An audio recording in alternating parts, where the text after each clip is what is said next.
First off, thanks for your patience for letting us start late. Understand with the traffic and everybody coming from all over the place, we had a lot of delays, and we'll keep the program moving as best we can and try to stay somewhat to schedule, but obviously we'll probably be running later than the 12 o'clock. Next thing is, my name is Mike Philbin. I'm the new chairman as of last September for the Eastern Regional Helicopter Council, and I want to thank you all for coming again. We got a fairly good presentation here. Those who've been here before be fairly familiar with the format. So this is my first time actually attending this. So I've been a member of the council for about 7 years now. I've been on the board for the last 2 and became the chairman, as I said, in September. Robert Grotel is our special advisor. He's going to start off our meeting with his presentation. Robert, do you hold your questions till the end, or? Okay, if you wouldn't mind, let him do his presentation, and then we'll have a question and answer period for him at the end. Okay, well, thank you very much. Hi, everybody. My name is Robert Grotel. I'm the special advisor to the Eastern Region Helicopter Council. This is our 6th Fly Neighborly meeting. Purpose of the meeting is very straightforward. It's to educate all the stakeholders involved with aircraft noise on in this case, the 2014 program. What is going to happen this year? What do we want to happen? Let's hear from the communities about their concerns and comments. We want all the stakeholders to have an opportunity to speak. There's been a lot of talk in the news recently about aircraft and airport roundtables. So, for example, the Port Authority is undertaking that process for the airports in New York City. And I view this, and the Helicopter Council views this, as our roundtable. This is the opportunity for everyone to get their voices heard.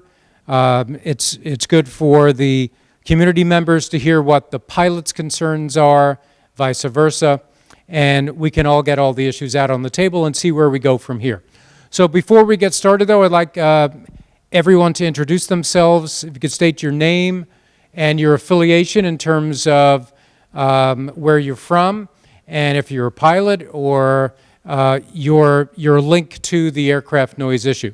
So let's start over here to my left. Teresa, do you want to start?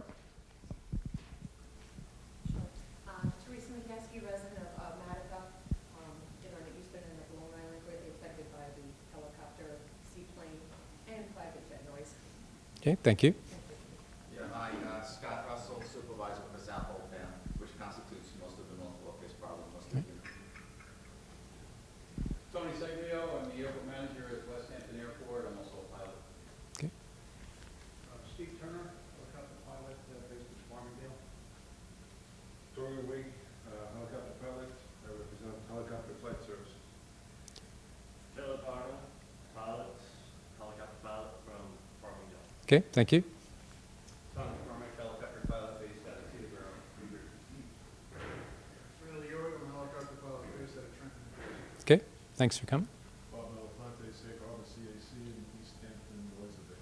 Okay, Bob? Elena Loretto, president of the Noyak Civic Council, greatly affected by helicopter noise, air traffic, etc. Okay. Doreen Mel, I'm the resident of Sag Harbor on the South Hampton side, and long suffering also. Okay. Thanks for coming. Paul Lowdy, I'm the primary noise complaint contact at the FAA Eastern Region. Stephanie Brandt, retired FAA New York TRACON, consultant to the Okay. You're up. Bob Frankel, I'm with Duquesne Jet Aviation, I'm a plant manager for them. Okay. Al? I'm a helicopter pilot, film pilot. Okay. Jerry Bamber, village administrator, village of Floral Park in Weston, Nassau, helicopter and plane traffic. Okay, thanks for coming. I'm Phil Cohen, I'm the regional sales rep for Bruce Western Okay. Helicopters. Bruce Miller, retired FAA air traffic manager, East Hampton Tower. Bruce? Peter Booty, I'm the new senior attendant at East Hampton Airport, assisting Jim Brundage, and I'm the noise complaint officer. Jim Brundage, airport manager, out of East Hampton. Jim? Ted Baldwin from Harris Miller Miller and Hampton Inc., we're noise control. Yaron Coffey, helicopter pilot for Farmingdale. Okay, thank you. Ground Aircraft Services, FBO, in East Hampton Airport. I'm Jeff Smith. I'm the Vice President of Operations for the Eastern Region Helicopter Council.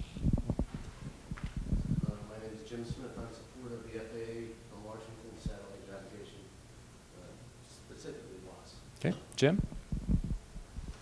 John Resnick, Assistant Airport Manager of the Public Airport. I manage the noise program out there. I'm also a fixed pilot.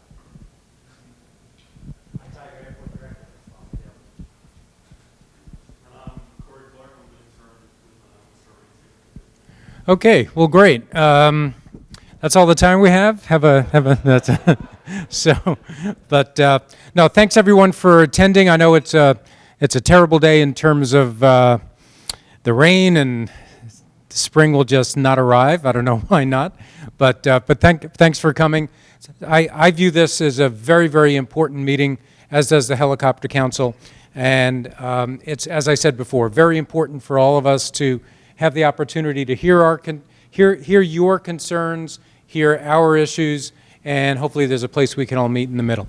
So let's get going.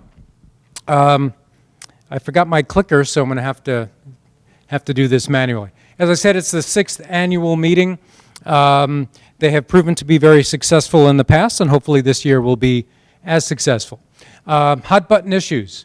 Not much different from last year. So we have the North Shore Rule, which is also the North Shore Route.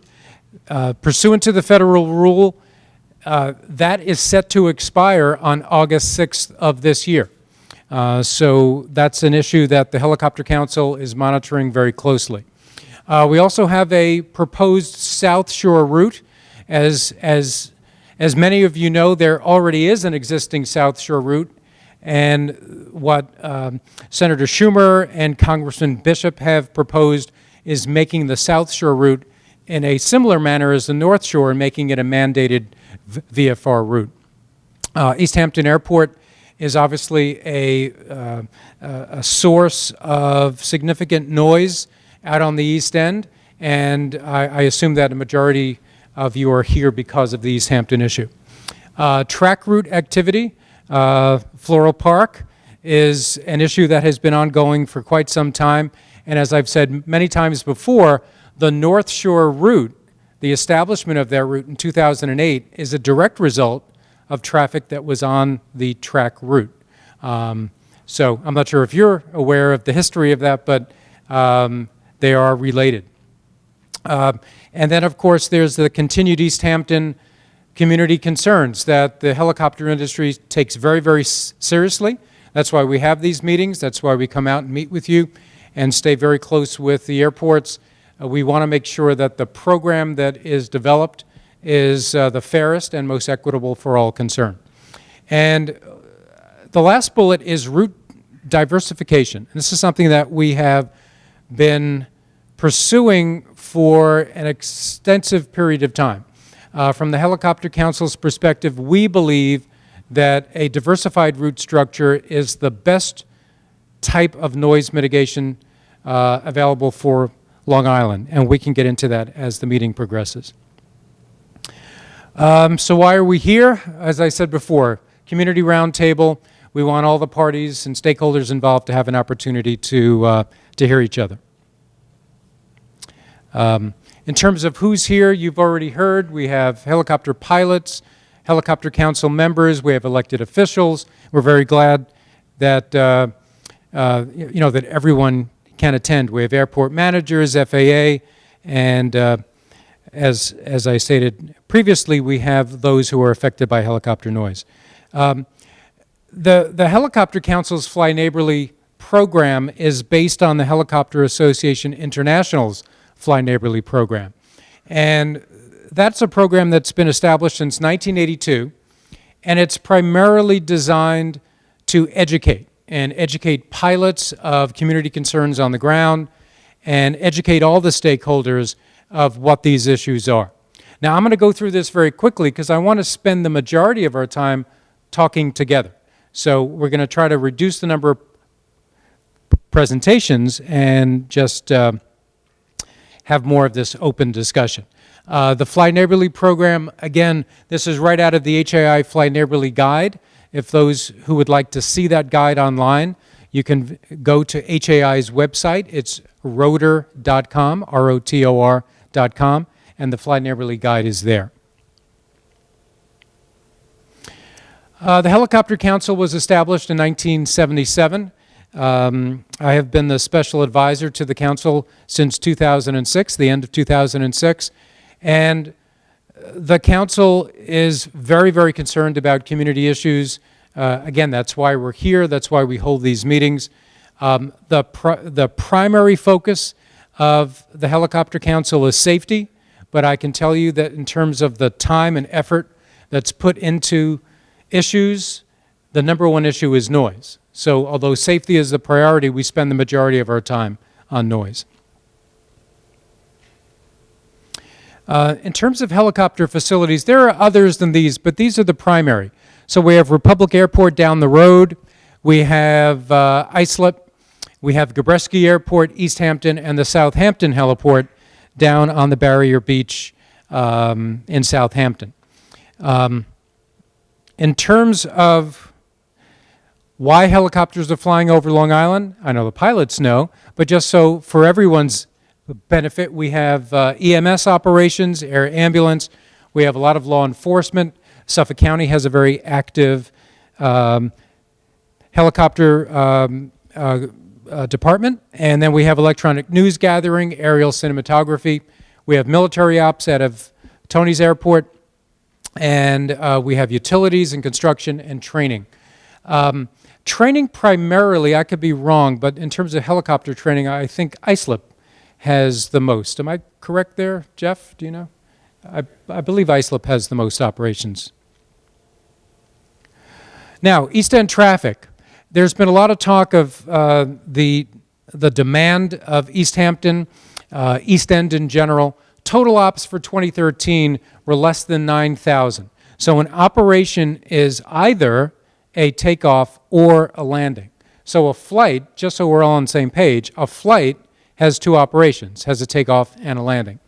So for the total East End helicopter traffic last year, there were 8,777 total ops. The breakdown of that between the three major facilities, we have East Hampton, 5,728 ops. Southampton Heliport is second with 1,648 ops, and then Gabreski at 1,394 ops. And just to put it in context, because it's very important just to provide facts. That's what I view my primary role is providing facts to everyone on these issues. So the 8,777 ops is a significant number. And the noise issues relate directly to the ambient noise level, the low ambient noise level on the East End. But to put it in context, let's say you lived in Bayside, Queens, or in Flushing. 8,777 ops is 7.5 days of LaGuardia traffic. But I know it's not relative to the discussion we're having here, but I think it's important just in the context of aviation in this area just to get that perspective. Now, the peak season, as you all know, is from May through September, where we have about 80% of annual helicopter ops between those months. And I don't have to tell the community members that. They know it very well. The peaks have been very consistent for many, many years. We're looking at a Friday PM, which would be on the eastbound, the passengers heading primarily from Manhattan, going out to the East End facilities, returning on Sunday afternoon or Monday morning. And those are consistently the three peak periods. The North Shore route and rule, I mentioned it before. I don't have a pointer, but it starts Abeam Sands Point. There's a lighthouse out there called Execution Rocks. And, I'm sorry? Sure. Thanks, Al. Top button? Okay, great. There we go. All right, so right up here is Execution Rocks. This is the beginning of the North Shore route and proceeds to this GPS waypoint here. This is a voluntary VFR route, as the entire route was until August 6th of 2012. The rule starts at this GPS waypoint here, Abeam Lloyd Neck, and extends out to Orient Point. So here is the rest, here's that same point right here, and it extends, it's about a mile, mile and a half off the shore, and it goes all the way out to Orient. As we say every year, the primary noise issue resulting from the establishment of this mandated route, and it's still a VFR route, it's mandated during VFR conditions, is the transition right over, there we go, the transition over the North Fork. I think you're out of power here. Yeah, I think so. It worked for a little while, thanks. So that is the primary issue here. It's the transition of the helicopters as they come across the North Shore route, transitioning over the North Fork to hook up into East Hampton's noise abatement procedures. The arrivals pretty much in the past have been in the Jessup Neck area, and I believe there's going to be a slight change on that Jim is going to talk about. So the South Shore route has been on this map for many, many years, but as I said, it is a voluntary route as the North Shore route was previously. This is the actual North Shore route language that is set to expire in August 6th. I went over it last year, but I think it's important to go over it again this year as well. The rule is pretty much these two sentences right here. It's paragraphs A and B for section 93.103. So basically, and I'll just read it, it says, unless otherwise authorized, each person piloting a helicopter along Long Island, New York's northern shoreline between the VPLYD waypoint, that's a GPS waypoint, and Orient Point shall utilize the North Shore helicopter route and altitude as published. So as published is the map. That is the facts that are published, and the altitude is 2,500 feet. Now, paragraph B allows for deviations from paragraph A. So paragraph B says pilots may deviate from the route and altitude requirements of paragraph A when necessary for safety, weather,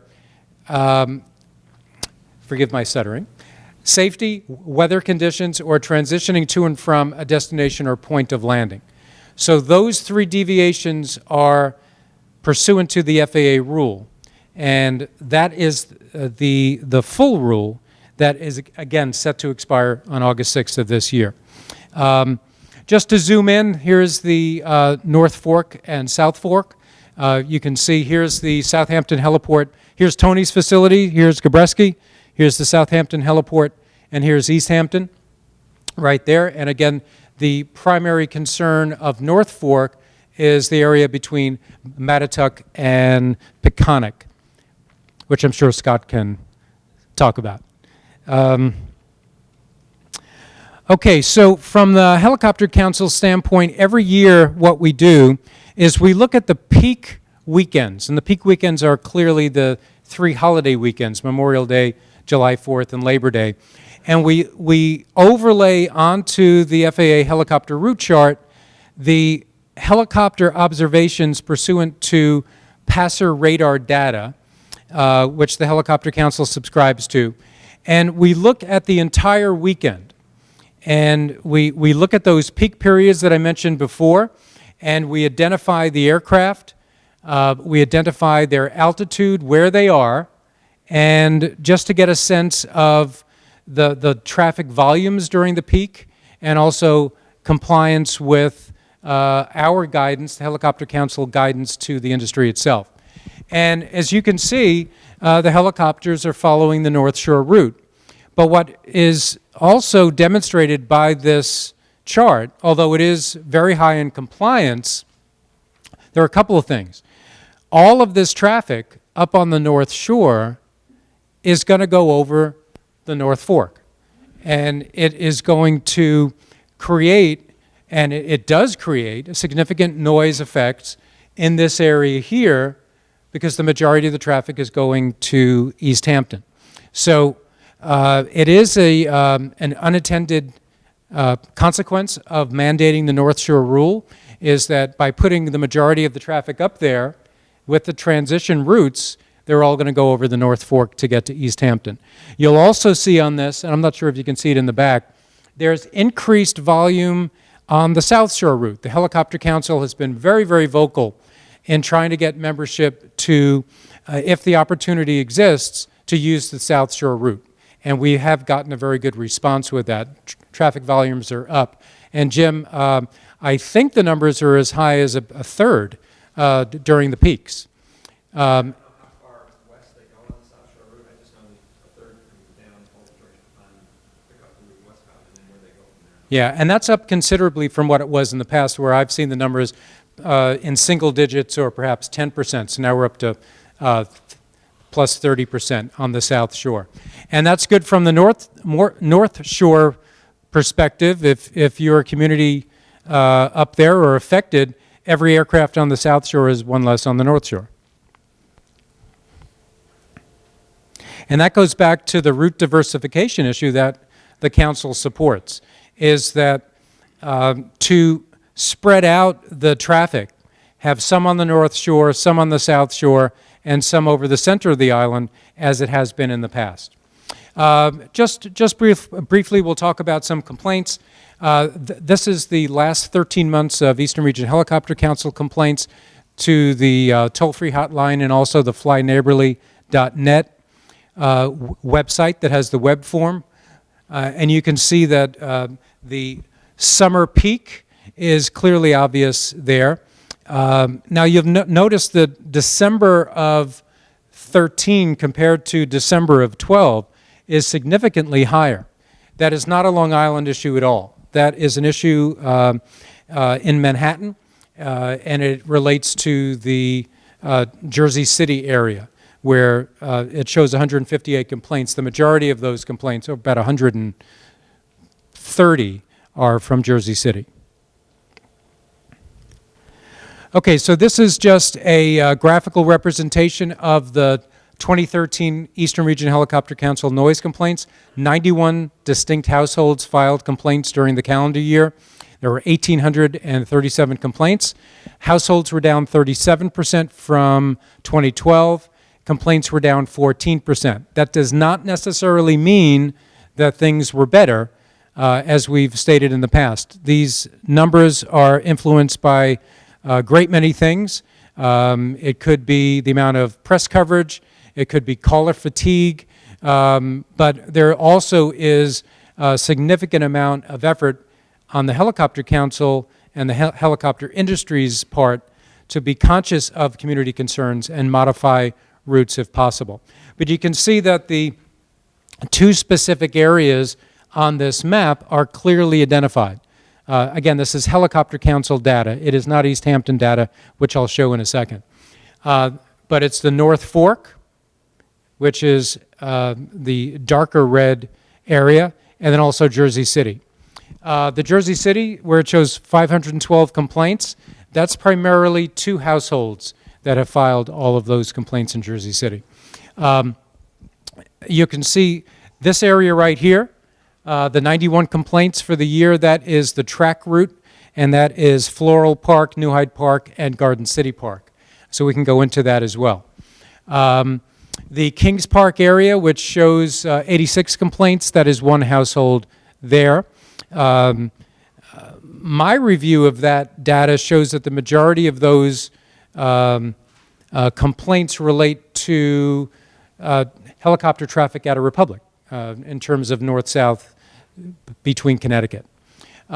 So that is the Helicopter Council's complaints. This is East Hampton data.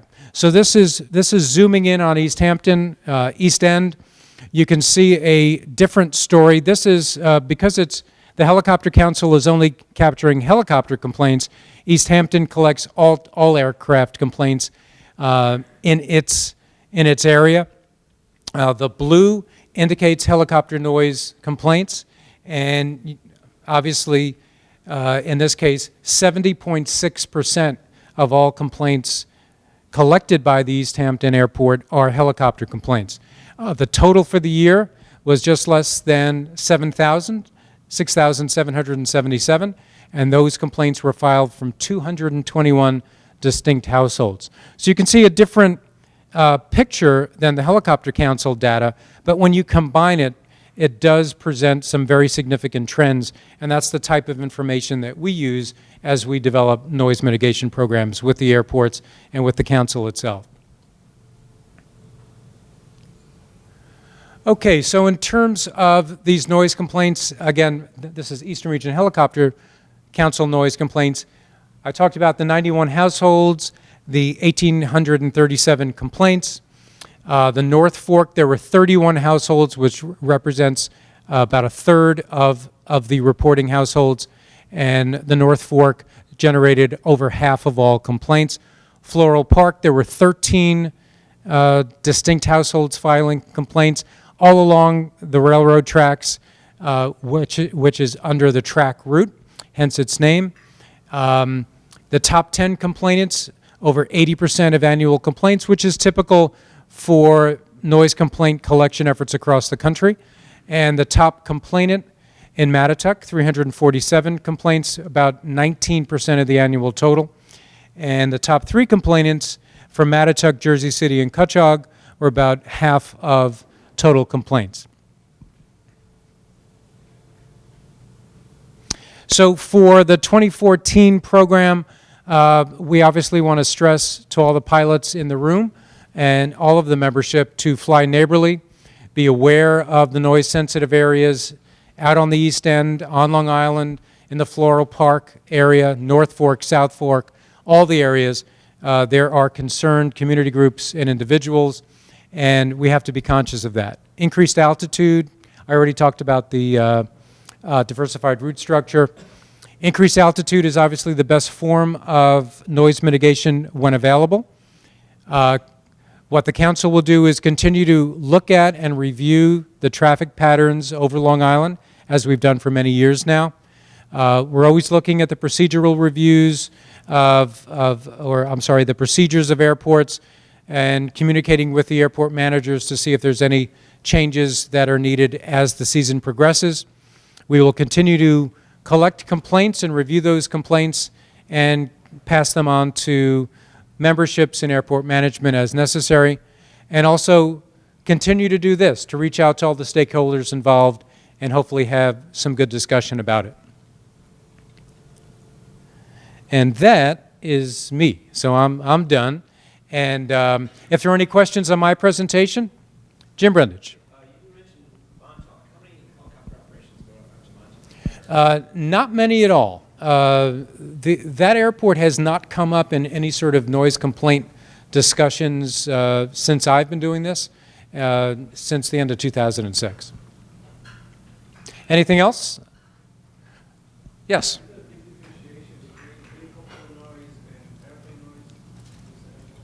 Well, if you focus on East Hampton, the question, if you couldn't hear, was: is there a big difference between the helicopter noise and the aircraft noise, the fixed wing noise? And from the complaint perspective, the answer is yes, a huge difference. And that while, and Jim, correct me, but I think helicopters make up maybe, is it less than half your total ops? It's about half. The complaint percentage of helicopters in East Hampton is over 70%. So there is significant community concern and annoyance as it relates to the helicopter traffic. Not now, if you look at East Hampton and the noise complaints, obviously if you're lined up with the final approach to runway 28, and if you're in East Hampton, you're going to get a lot of the jet traffic going over your house. So that's where principally the jet traffic is being generated. So it's very specific to locational issues based on the operations of the airport, but clearly the number one noise issue on the East End is helicopters. Tony. Yeah, Robert, I noticed, and you mentioned that the South Shore route's being used more, and on one of your charts it also showed that the number of noise complaints have increased in that area. Where are those complaints coming from now on the South Shore? Well, the South Shore complaints that The Helicopter Council, again, I'm going to differentiate between Helicopter Council and East Hampton. The Helicopter Council has not received one South Shore helicopter noise complaint, and that's since 2006. Not one. The East Hampton Airport does receive South Shore complaints, specifically related to the Georgia Capon route, both inbound and outbound. So you're going to have your noise complaints, just to back it up. Let me get it right here, sorry.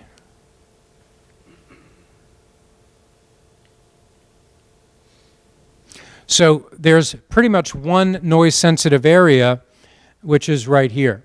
Now I can, if this will work, let's see if it's going to work.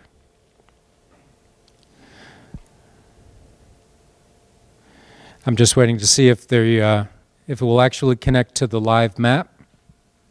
While you're waiting, Robert, may I Yeah. ask a question? So west of East Hampton Airport, you really haven't gotten any additional complaints No, based on the use of the south? no. The majority of the traffic is going to be out over the Atlantic if you're a twin-engine helicopter, and that's also a very interesting point to make. The North Shore route, you've seen the rule, you've seen the two sentences. The intention of that rule was geared specifically toward twin-engine helicopters. So Sikorsky 76, Bell 430, those are the type of aircraft out on the route. If you're a single-engine aircraft, if you're a Bell 407, if you're an A-Star, you're not going to be on that route. So as the community may observe aircraft that you believe are not following the rule, they are.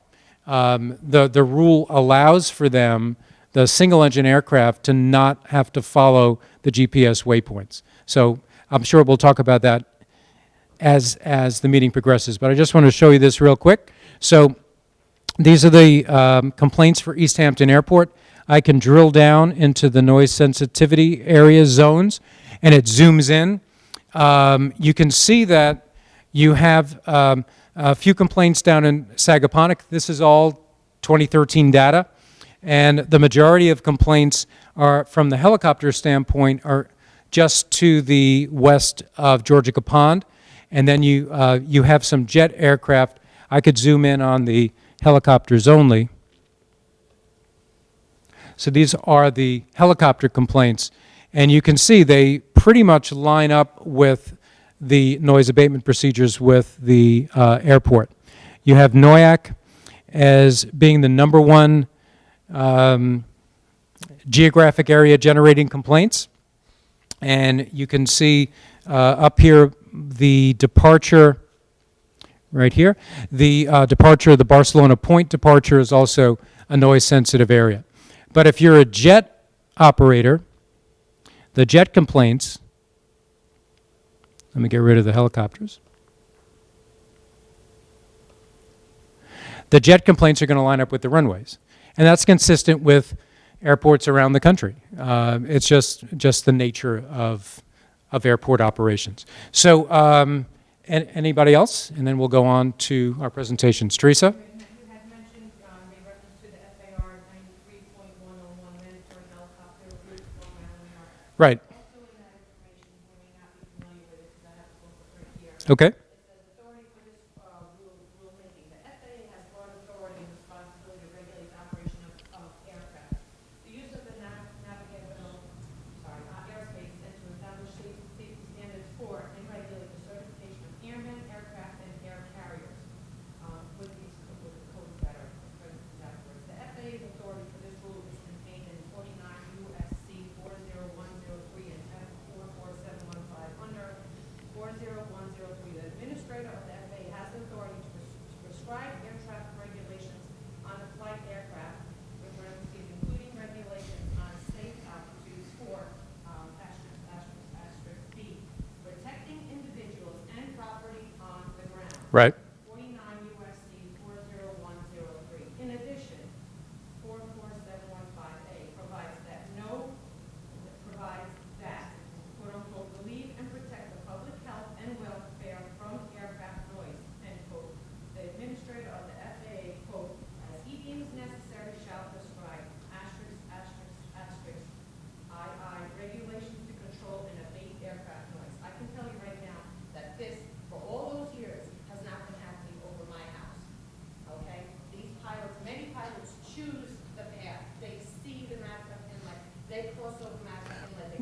Right, and And it's also Madison Junior Senior High School, which is not acceptable. I understand exactly where you're coming from, and just want to clarify what you're talking about are the transitions off the route. The route itself, the language is very clear. The language is that the pilots, if the conditions allow, weather, safety, the aircraft should be no lower than 2,500 feet on the route. Once they transition off the route, that 2,500 from the rule perspective is no longer applicable. But I'm 13 miles away from. Right, I understand, but I'm just saying as it relates to the North Shore rule. They go straight across. Right. They do not need to descend over my home, Right. over my community, over my children's school. Understood. They do not need to do that. It's a choice. Right. That's what they choose to do. So here's what, On top of that, over Madison, and I have evidence. Right. Because I have my little book, because I have. right. Here's what I'd like to do, Teresa. I want to get through the presentations because this is the type of discussion that, on why we're here. So I want to just, To that, as no, I understand. I want to point out, how many private jets are now flying over Madison? Can you make reference, is that what's up there right now? No, these are helicopters. Reference to that, and then the helicopters over Madison. Well, I'll leave the blue and I'll add the yellow. Private jets are increasing as well. Right. And the seaplanes, do you have a breakdown for the seaplanes? Seaplanes are under props, but I will do that. But that's the kind of discussion we're here to have. And so now what I'd like to do, I want to turn it over to John, if I may. I fooled you there. John Arancio is the assistant manager, correct? From Republic Airport down the road. Just to talk very briefly about the helicopter program there and just to give everyone an idea of what's going on in this section. Thanks, John. Well, good morning, everybody. I'll be brief. I just want to talk to you about our noise program. Also, just give you some statistics from last year, just to start with. So for 2013, we had a total number of 95,000 operations. Out of those operations, we had a total number of complaints of 159, which was less than 1% of the total number of operations. At Republic, we have about 480 based aircraft total, and that includes about 20 helicopters. Now, most of the noise complaints came from jets, light GA that were doing flight training like touch and goes, and nighttime operations that, once again, were about 5%, less than 5% of the total operations. And our voluntary noise abatement procedures are broken down into three categories. We have them for jets, propeller, aircraft, or props, and then we have the helicopter procedures. And most of you flying the Farmingdale are aware of the helicopter routes. We have the microwave route that comes in from the north, and then we have the southern route that comes in along the Southern State Parkway. We also have voluntary night restriction that asks that the operators don't operate between 10 p.m. and 7 a.m. Now, as I said, as I told you from the statistics, we have a very small percentage of complaints, and of those, a very small percentage are helicopter complaints. However, when we do get helicopter complaints, it's from helicopters coming in along the southern route, because we ask that they stay along the Southern State Parkway until they're making the transition to the airport. And you can see it right along here. So what happens is, and I'm told by the tower and also speaking to the operators, that as they're coming along the southern route, they're up at a higher altitude, and then at some point the tower is going to ask them to descend to 600 feet, which will position them for landing at the airport. And they do that so that they get underneath the traffic pattern, aircraft flying in the traffic pattern, and also so they're deconflicted with some of the IFR arrivals coming into the airport. Now what happens is there's probably 2 or 3 residences down in the Massapequa area, which is just about a mile south of the Southern State Parkway. And what happens is occasionally the helicopters will stray off the route to the south while they're descending to 600 feet. And typically it's a Sikorsky helicopter, which is a heavy helicopter, and that's when we get complaints.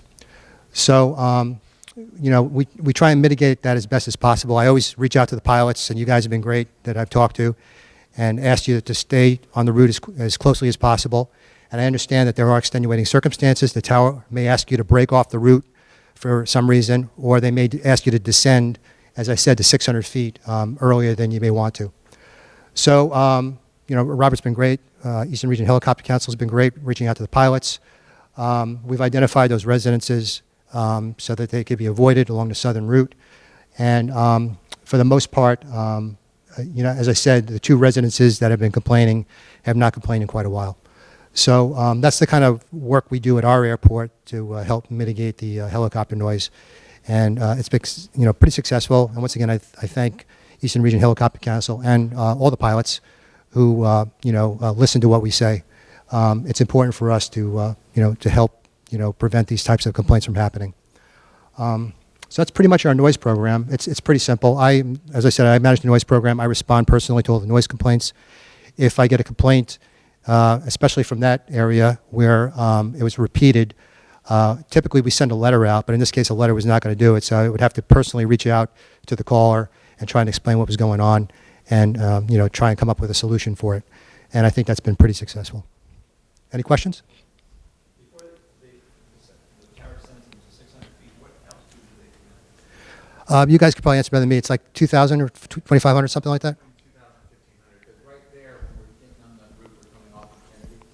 So, as the Flora Park folks will know, we're coming off, if we're going to Farmingdale, the only people that, I'm gonna say are allowed to use the tracks, the people that do use the tracks, we've got everybody off of it, is the folks that actually come in and out of Farmingdale. So when they're coming off the tracks and the jets are landing 2-2 at Kennedy, the aircraft are coming in 500 feet over the tracks. So they're climbing up, and they're probably between 1,500 and 2,000 when they get onto the. So, once they click Kennedy, we can't be higher than 14. yeah, right. So 1,500 is a good number, but you're right. Once you get if you get within a mile from 110, the tower's telling you to get to 600 because you're getting underneath the traffic pattern for 14 and 33. That's right. Any other questions? Okay, thank you. Okay, thanks, John. Now we're going to move over to Tony Seglio, who's going to make, oh, I'm sorry. Sure. As coming from Floral Park, I greatly appreciate all the work the Eastern Region Helicopter Council does.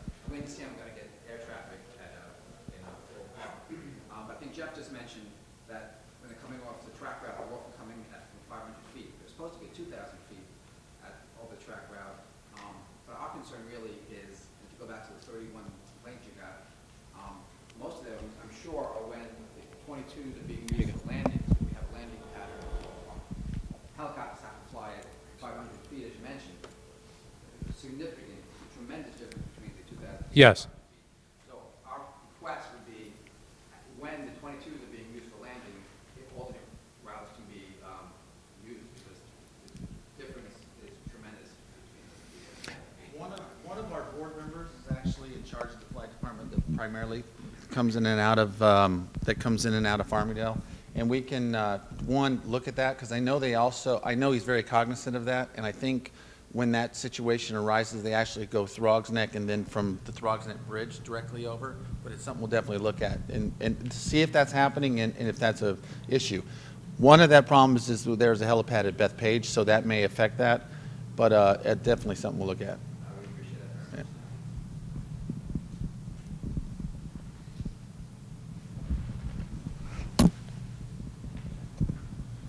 Okay, and just to follow up on the Floral Park issue, as you're aware, every September there's United Nations General Assembly. And when that takes place, it's usually, the second half of September. All helicopter traffic east of Farmingdale, have to actually land at Farmingdale to get cleared through Homeland Security security clearance to get points west. So that means all aircraft during that 2-week period, when they land at Farmingdale, they're going to be on the track route. Yeah. No other direction. Right. It's from Farmingdale along the tracks directly to the east road. right, and you'll see your complaints during those 2 weeks go off the charts. And I've spoken to Mayor Tweedy about the issue and have met with Mary Grace, and what they request from the Helicopter Council is a heads up on when those 2 weeks are, so when people do call to Village Hall, they have the answer. Because it sort of comes out of nowhere, and all of a sudden there's total concentration of helicopter traffic over the tracks route. Just so you know, using the 22s, there's a 1,000-foot separation requirement. So when planes are coming Right. Right, and as Jeff indicated, that was, and as I stated earlier, that was the principal reason helicopter traffic along the track route, the volumes of traffic, of why the North Shore route was established by Senator Schumer, or at his urging, back in 2008. And the resulting unattended consequences of heavy concentrations of now North Shore traffic, yes, you still get track route traffic, much less than what was, but the majority of the traffic now, 2/3 of it, if not more, is up on the North Shore, all transitioning over the North Fork. So, okay, Tony. You're up. Great, thanks. I want to thank the Eastern Region Helicopter Council for allowing me to come here every year and just review our procedures. Not much has changed, but I think it gives us a good opportunity just to review what we would like you to do and actually show some progress for over the last couple of years where we've gone. First slide here is just the Gabreski Airport, FOK, owned and operated by the County of Suffolk. You see it right in the middle. And what's important about this is, to me, the relationship between 87N, or the Southampton Heliport on the bottom right of the screen, and Gabreski Airport. We used to get a lot of traffic between both of the facilities, and flying a direct route between one and the other, and unfortunately it's right over the noise-sensitive areas. The other important part about this slide is that just to the north of Gabreski Airport, it's a large wooded area known as the Pine Barrens of Long Island. You fly over that area, you're not bothering anybody, it's not noise sensitive, and unlike East Hampton, we do have that opportunity for aircraft or helicopters to fly in and out without causing any problems for us as far as noise goes. Helicopter operations, as you can see, 2007, 2008, we had a peak. It dropped considerably, as you probably all know, with the economic downturn. We're inching up a little bit, but in 2013, we were at 1,394 operations total, increase of about 10% from the previous year. And this just shows, I don't think I need this really. Do you? Recording? As Robert, the peak season from May through September, and those are all the years. I think 2008 again is our peak, and it was in July. You've seen this already. It's just a portion of the helicopter route chart. The southern route, which is becoming more used, going to Gabreski, we're a little concerned about, because that area, the Pine Barrens area to the north, worked out very well for us when transitioning from the northern route. Transitioning from the southern route could create some issues for us, and I want to go over that on the next couple of slides. This is our brochure for helicopter voluntary noise abatement procedures for helicopter routes going into and out of Gabreski Airport. It's changed a little bit since last year. It's available on our website, gabreski-airport.com, and I do have some brochures I'll leave with you guys at the end. What we did was we just wanted to emphasize up at the top, all departures and arrivals are to and from the north, as I mentioned, over that Pine Barrens area, and avoid noise-sensitive areas below 2,500 feet. All of the routes leading in and out, basically those green routes and the transition route in black, are 2,500 feet.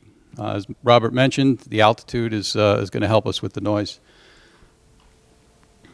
And as you could also notice from 87N on the bottom right, what we'd like you to do, and this has actually worked out pretty well for us, fly north till you get to the Shinnecock Canal, 1,500 feet, then along the Sunrise Highway and transition to the airport at 1,000 feet when you get clearance from the control tower.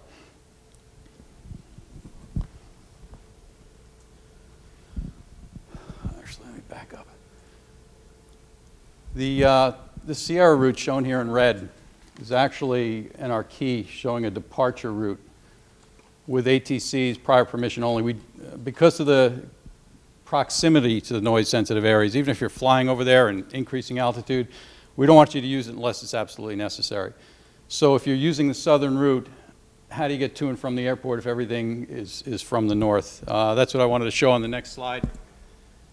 And what we'd like you to do, and I'm not providing any waypoints here because we don't want anybody going over the exact same spot at every time, But pick a point somewhere at the Murchis Inlet, over the Seatuck Creek, use water if possible, and transition over to the north side of the airport into the Pine Barrens and then onto one of those northern routes that we have identified to get into the airport. These are our noise complaints for just helicopters over the last year. You can see where they've come from. Actually, they've decreased considerably over the years. If you look at the little chart down at the bottom right, you'll see that in 2008 we had 356 complaints. Nothing compared to what East Hampton has, but it was significant for us. Last year we're down to 41 complaints, and you can see where they come from. We have one person that's down here in the southwest part of the airport, right in the approach to one of our runways, and every time she sees a helicopter and you're transitioning from the 2,500 feet down, she's going to complain. But it's a residential area, it's noise sensitive, and that's what we're trying to avoid. Again, if you can transition east of that over the Murchis Inlet and fly in over this wide open Pine Barrens area, it's going to save everybody a lot of trouble. And in summary, we just need your help. Fly neighborly, maintain 2,500 feet or higher over the land, use FAA published north and south shore routes, and avoid low altitudes over homes. Okay, any questions for Tony? Teresa? So, again, you mentioned the word north. When those pilots are leaving or arriving, would they cross over the North Fork to get to the rest of the airport? At some point they will. And what town would that be? Would it be Southold Town, or would that be Riverhead? Actually, it's probably over Riverhead Town. If you notice up here on the right, the former Calverton Airport, we're anticipating they're transitioning somewhere over that area to get in. But the green to the far right there, the green boxes. The Hamptons route? Yeah. That's for any aircraft that might be coming from East Hampton Airport. Right, it's there. Exactly, over water.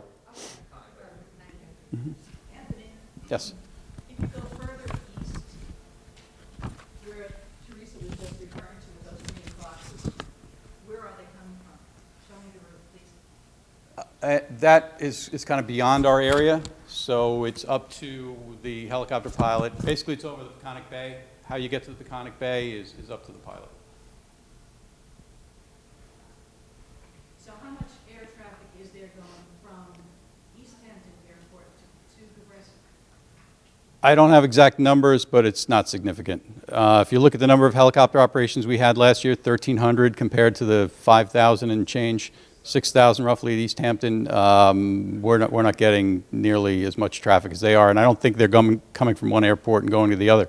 The helicopter pilots can probably shed some light on that a little better than I could. The only, they do actually, and from what I understand, that'll drop off a lot, is East Hampton has a policy of no hot fueling, meaning that the aircraft has to shut down. And West Hampton, up till last season, did not have that policy. So a lot of aircraft on tight schedules or whatever, depending on the traffic flow from East Hampton, would go from East Hampton to West Hampton to get the hot fuel and continue. But I understand all the conflict on the East End. It's an interesting point, Jeff, and I should have brought it up. We've had a change since last season. Malloy Air East used to do the hot fuel. Shelter Air Aviation bought out Malloy Air East, and so now we have only one FBO, and they do not do hot fueling. Now, from the community standpoint, are you familiar with the term hot fueling? Do you know what that? No. Okay, so basically just what that means very, very simply is that the helicopter, when it lands, it's going to deplane its passengers. The aircraft will not shut down. With blades spinning, the helicopter will be refueled. It's a practice that has been in effect for 50-plus years. It's in effect at all the heliports in Manhattan. It is not an uncommon event, but as you've heard, there have been some policy changes out on the East End. So, Is it correct that once a helicopter shuts down its engines and restarts, it requires an extra 3 hours of maintenance? Is that correct? I'm not sure. I've not heard of that. So is that another reason why perhaps No, that's not true. No. That's not true. Fuel on the engine? There are cycles on the engine, so when you start, it's called a cycle. Oh, thanks. But each cycle does not require additional 3 hours of maintenance. That's not true. I don't know where that So came then, from. what You didn't hear that from us? the flights coming over Peconic? I'm sorry? That's the area that the Noyak residents are The bothered. flights that come over Peconic are the inbound route to East Hampton Airport. Okay, answer the question, please. Why are they coming that way? Why not go out over Orient? They don't go out over Orient. Well, Orient's not part of the East Hampton noise abatement program. Noise abatement program, and just what Tony says, it's not his purview, past those green dots, are only inside the airspace that they own. East Hampton owns 4.8 miles, is that correct, Joe? And I'm sure yours is about 4.5 or 5 miles, Tony? And I was going to go into this later, but we do it now. So the noise abatement programs are owned by the airport managers. Airport managers come up with them with a lot of outside counsel. Operators have to be one of them because we have to be able to comply to the noise abatement procedures. So we have to have some say in it, but it belongs to the airport manager, but it only consists of the area inside of their airport traffic area. Everything else is owned by the FAA and it's part of the National Airspace System. I can't, and I will go, we've had several times, we had many transition routes. In fact, we have in the can right now transition routes that the council was ready to implement, getting from those points out to the North Shore route or out to a fixed point, but we cannot attach voluntary routes to a mandatory route. We've had this conversation for a couple of years. I've asked for immunity. I've asked to get rid of the route. So now, I mean, we even pushed for it again this year, and we've heard nothing back. So what we're doing is we're waiting, especially the North Fork. We understand North Fork is a problem. The North Fork was taken out of our hands 2 years ago when the North Shore was mandated. In fact, right before the North Shore was mandated, we actually came up with these transition routes, and we actually got a very good feedback from some of our most chronic callers. They actually were more positive. I don't know what you're doing. Keep it up. So we have some other things that we are going to apply that we can apply. One of them is there's no better noise abatement tool than altitude. So we're going to work on that. But as far as putting those transitions from getting them from the airport noise abatement programs to the North Shore route, that is pilot discretion as indicated as part of the mandatory rule as part of the transition, Part B. Did I answer it? Did I? All right. Can I clarify? Maybe later. Okay. I'm going to go over the routes in and out of East Hampton after with Jim. Okay. Okay, thank you. So if there's no more questions for Tony, let's go on to East Hampton. Jim Brundage, the airport manager, is going to make a presentation on the 2014 noise abatement procedures. There's been some changes from 2013. A little bit. Okay, so Jim, there's your mic. Okay. And you're going to use your thumb drive? Or? Oh, I can do that? Yeah. Okay. Just real quick, I did leave some of those helicopter brochures up here at the front table if anybody wants to pick them up on the way out. Thanks.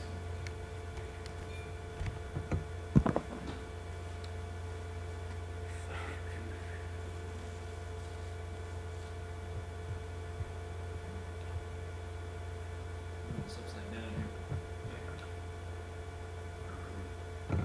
I need it.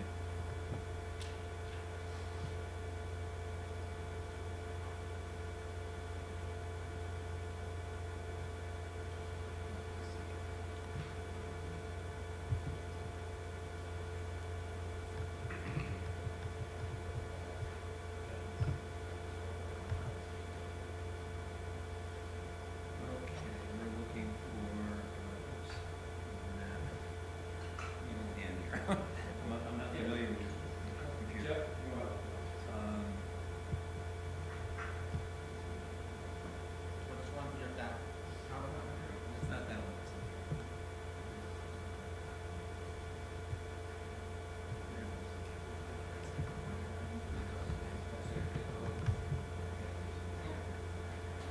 Okay, thank you.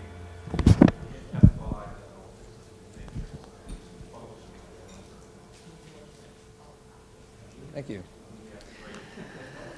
Good morning. Thank you for coming. Well, you saw the number of complaints that Robert showed from the East Hampton Airport.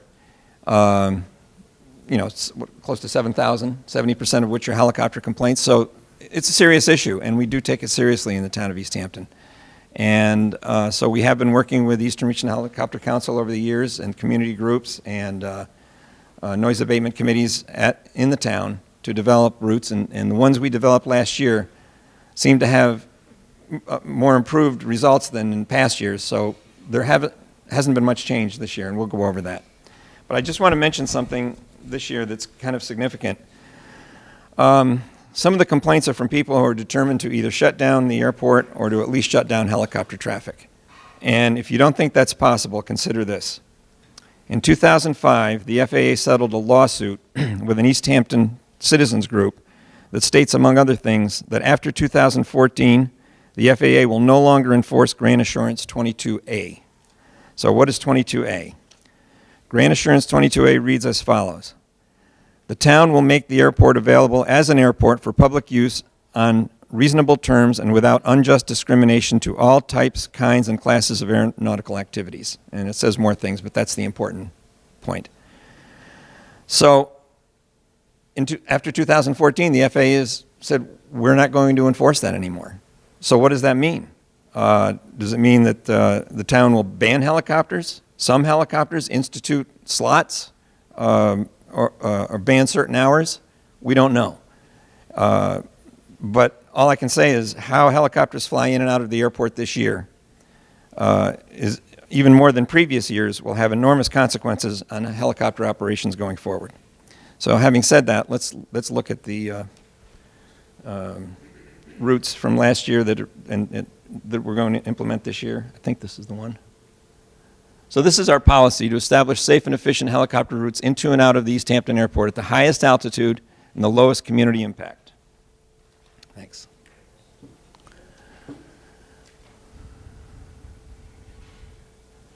Okay. We do this in collaboration with Eastern Region Helicopter Council, the control tower. And by the way, we have the tower chief here with us today, Bruce Miller. Airport operations.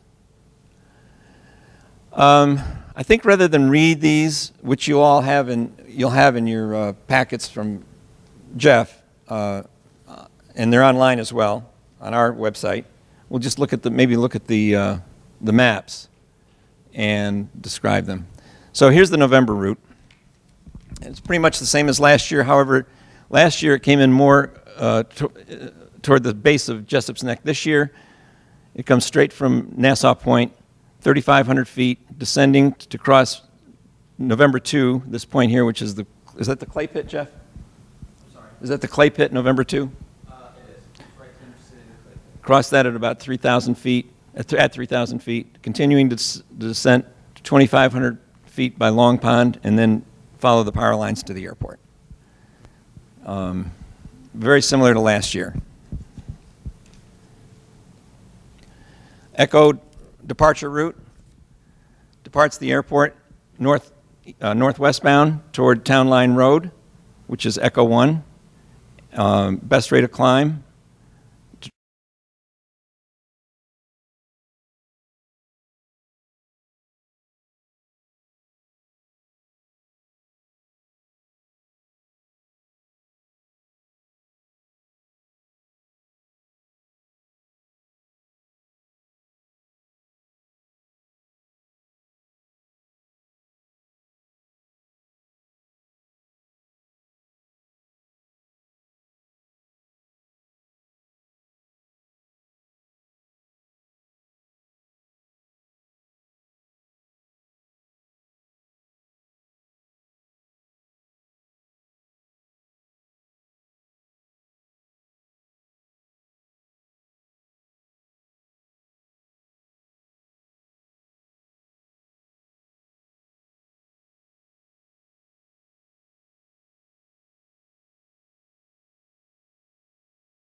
The goal is to cross Echo 2, which is Barcelona Point, at or above 3,000, and then continue on your route.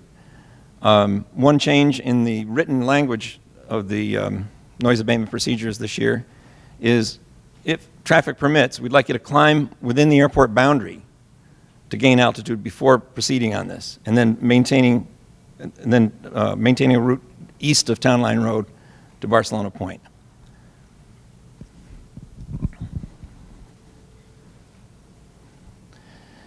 And similarly with Sierra, we ask that you climb within the airport boundary north of the airport when traffic permits to gain altitude so as to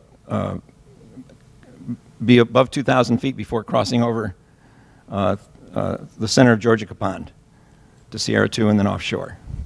And then continue climbing when traffic and weather permits to above 3,000 feet on the South Shore. And that's all in the written language. Let's see, what else do we have here? Okay, here's an example of a helicopter departing East Hampton Airport on the Echo route. And he starts out pretty good, but he gets to Town Line Road and he kind of overshoots. We'd like you to stay east of Town Line Road. But then he continues on up toward Barcelona Point. But then instead of getting to Barcelona Point, kind of cuts the corner over this community, which is a very densely populated community, and then over North Haven. And his altitude was good. By the time this is the yellow is where he is right now. When he got to North Haven, he was at 4,500 feet, so that's good. But we prefer that you stay east of Town Line Road and make a beeline to Barcelona Point before heading out over the water.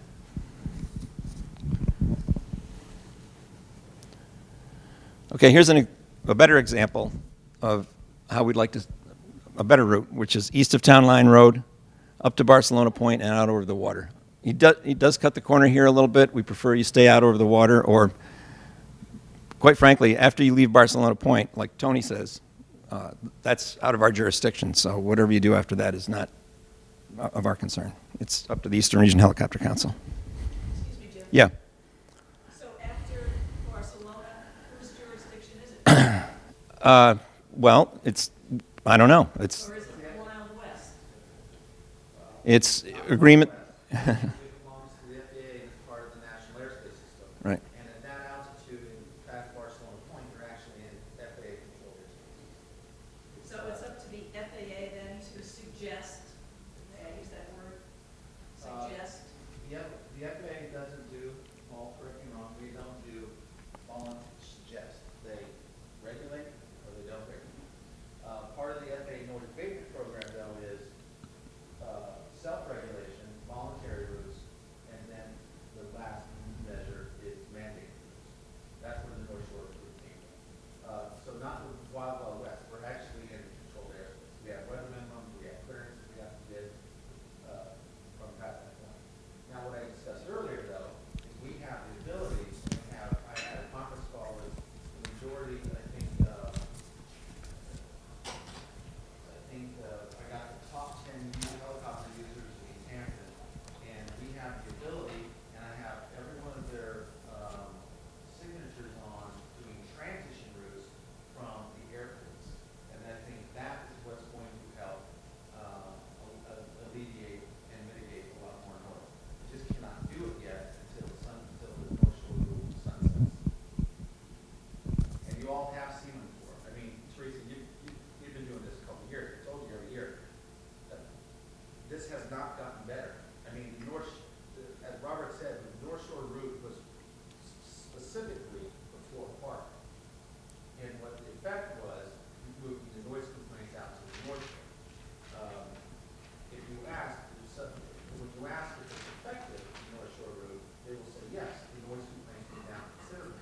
But the noise complaints that they're talking about came from that number that was reduced came from Royal Park, which is great. I'm glad that happened. But what happened was the first voluntary, you haven't had a noise problem your entire life living there, have you?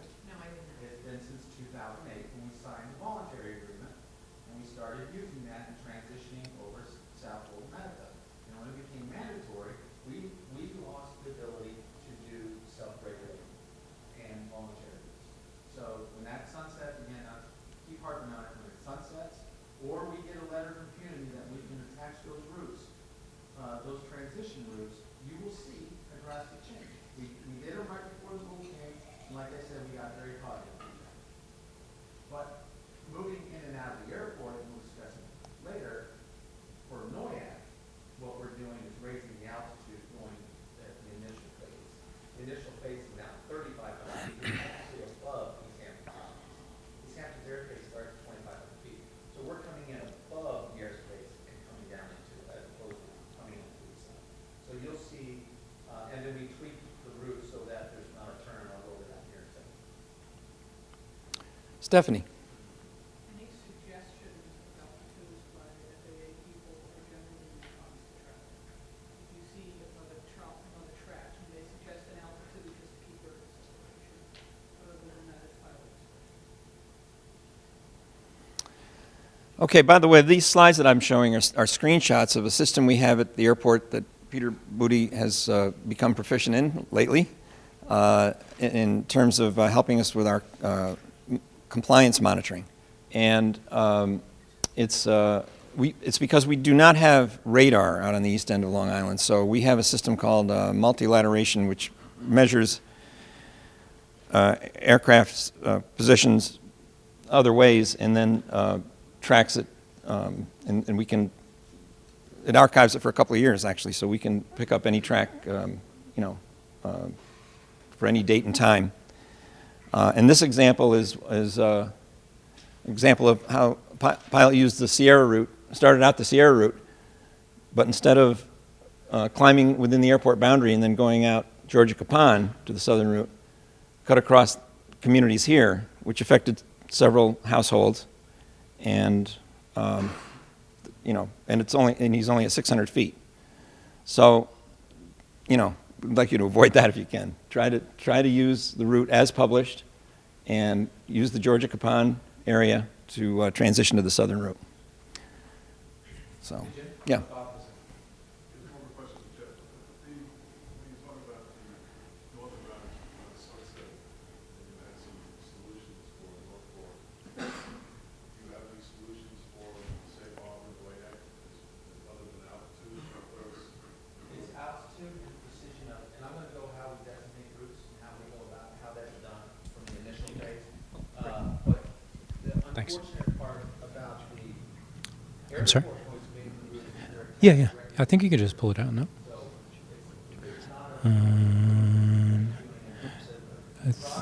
Can you just eject, or?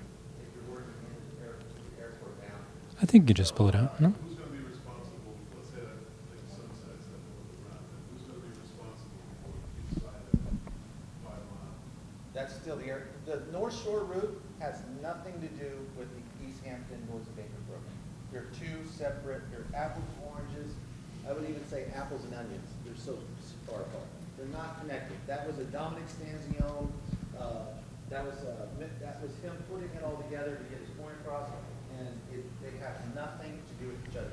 The noise abatement route for East Hampton will only be changed by the airport manager and has nothing to do with the mandated North Shore route. So the airport manager will control that 5 mile area. That's correct. He can decide whatever goes on in that 5 That's his noise, those are the. That's correct, but keep in mind, I take input from communities, town board, from operators, Eastern Region Helicopter Council. It's a collaborative effort. I don't make a decision on my own. Right, and also from the airport manager's perspective, I want to speak on.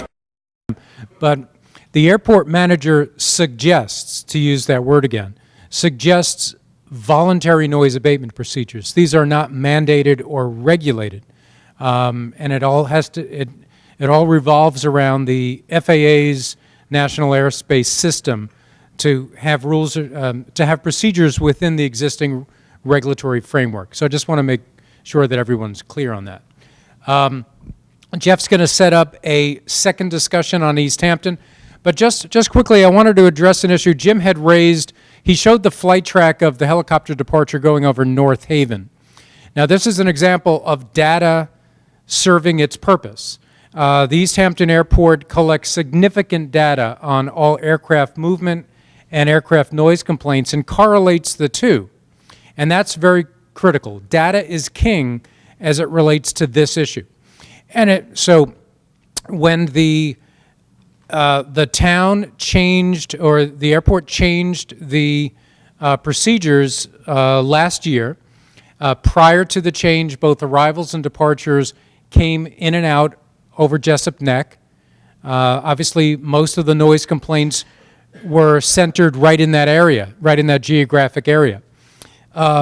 When, in looking at that data, the town decided to make a change and establish the Barcelona Point departure route, the Echo route. As a result of that, the helicopters, upon departure, they followed the route that Jim described, heading toward Long Pond and then heading up toward Barcelona Point. After that point, however, there was no specific guidance on what the aircraft should do. And as a result, the Helicopter Council, East Hampton Airport, they saw significant complaint clusters being generated in North Haven because the aircraft were overflying, as that route specifically showed. And that's the point I'm trying to make, is this data is critical. As a result of collecting that data and having the ability to check the flight tracks through the multi-lat system, again, like radar, but not exactly, guidance was able to be given to the helicopter operators and the pilots, and as a result, the route modification after the Barcelona Point section was changed. And as a result, there are no more or much fewer overflights of North Haven. So that's the part of the product of these types of meetings and then all the data collection that's going on is identifying these noise-sensitive areas. And if opportunity exists to make change, that's the direction that is pursued. So I just wanted to make that point. Jeff, you almost ready? Sure.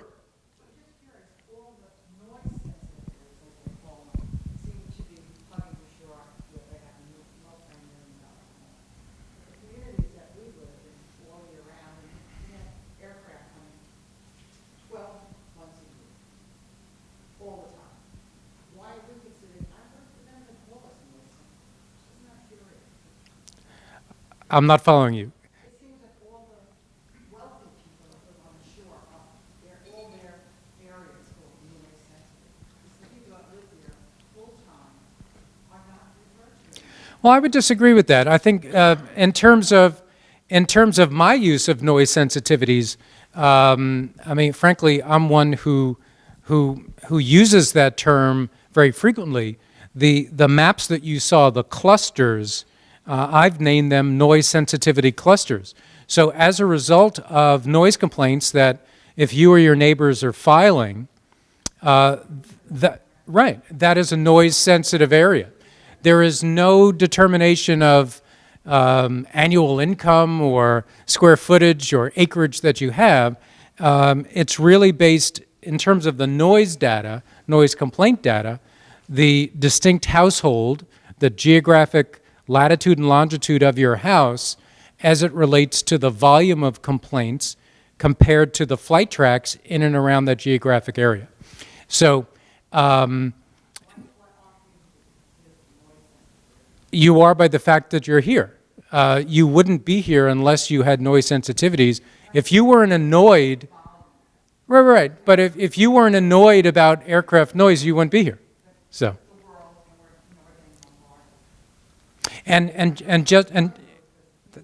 No, that's fine. And just remind me exactly where you are again in terms of Hamlet. You're where?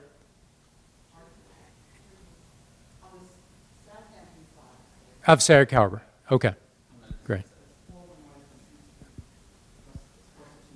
Okay, Peter? Just a point of observation. When the presentation was made about Gabreski, there was a slide, and the airport manager, I'm sorry, I don't know, Tony. He talked about encouraging people to go up north of the airport over the Pine Barrens instead of to the south. And that might have given you the impression that, we care about the people with the houses on the water to the south, but not to the north. But the topography and the development patterns in that area is quite distinct in terms of there being very little north of the airport because the Pine Barrens and all of the communities are south of the airport. So, but that doesn't apply to East Hampton. I think your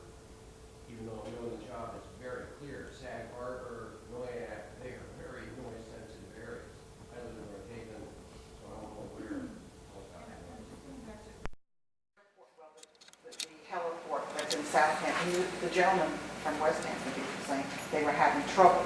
How did they rectify that trouble? They were totally, I kind of.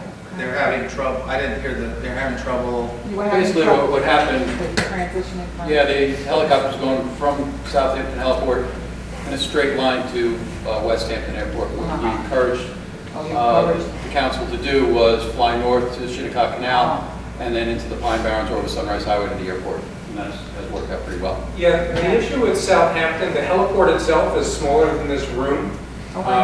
It's a very small asphalt pad, and there's no fuel there. It's really just a pad I'm just with a getting to fence. the rectifying part, how Right. that sensitive. Right. But the issue with the traffic to Tony's facility at Gabreski is there's no fuel there. So aircraft that, primarily aircraft that, if they need fuel, they're going to fly from 87 November to Gabreski. And what Tony implemented was They have to a go all the way noise-sensitive around. route to go around. Joe? So they can do it when. Okay, so I'm going to go over first a couple of things. One is, I want to discuss noise abatement program. There's always a misperception on what those are. So an airport has a certain amount of area, whether it's a controlled airport like East Hampton and West Hampton are because they have control towers.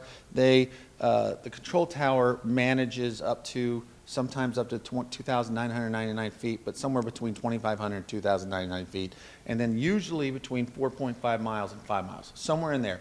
The FAA designates that by a lot of different reasons: topography, other controlling airspace, something like that.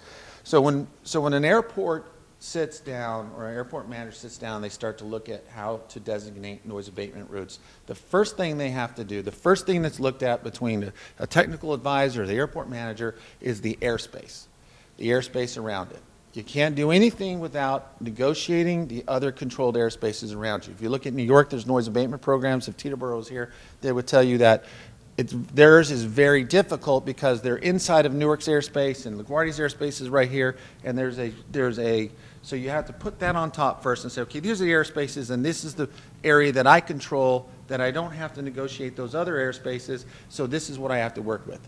The second reason is you want that is because there is no other better noise abatement technique than altitude. 2,000 feet is the FAA known and HAI known altitude as a noise abatement altitude, 2,000 feet. I'm not saying that's what we do, but it's 2,000 feet. Altitude is by far the #1 noise mitigating tool. Second thing you do is, and now we have all the technology in the world, we don't even have to buy a map. You can go online, you can go to Google Maps. We buy subscriptions to Google Maps so that we can actually make a lot of these maps. So what you do is you look at the topography of the area around the airport, and what you do is you draw the lines over the airspace that you control with the least amount of residences. And they're usually in 4 directions. East Hampton doesn't have that because you really don't have a east to west traffic flow. I mean, I'm sure you probably did less than 2% people coming from Montauk coming into East Hampton. So there's not. So there's 3 routes that they came up with. Obviously, over water's one. That's why you have the Georgia Capon route. And the other ones are specifically on airport, and it's a relationship to the least amount of built-up areas. When you cannot do that, you have to rely on altitude. That's why you'll see the altitudes coming in over the inbound over Noyak and Nassau Point are 3,500 feet, and then going out is 3,000 feet. There's another reason for that. It's easier for us to descend than it is for us to climb.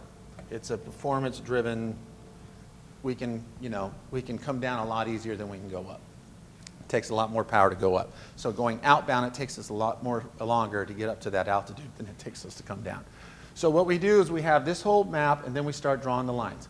This is Bridgehampton, so we're coming across. The reason Clay Pit is one of those checkpoints is because there's nobody living in the Clay Pit.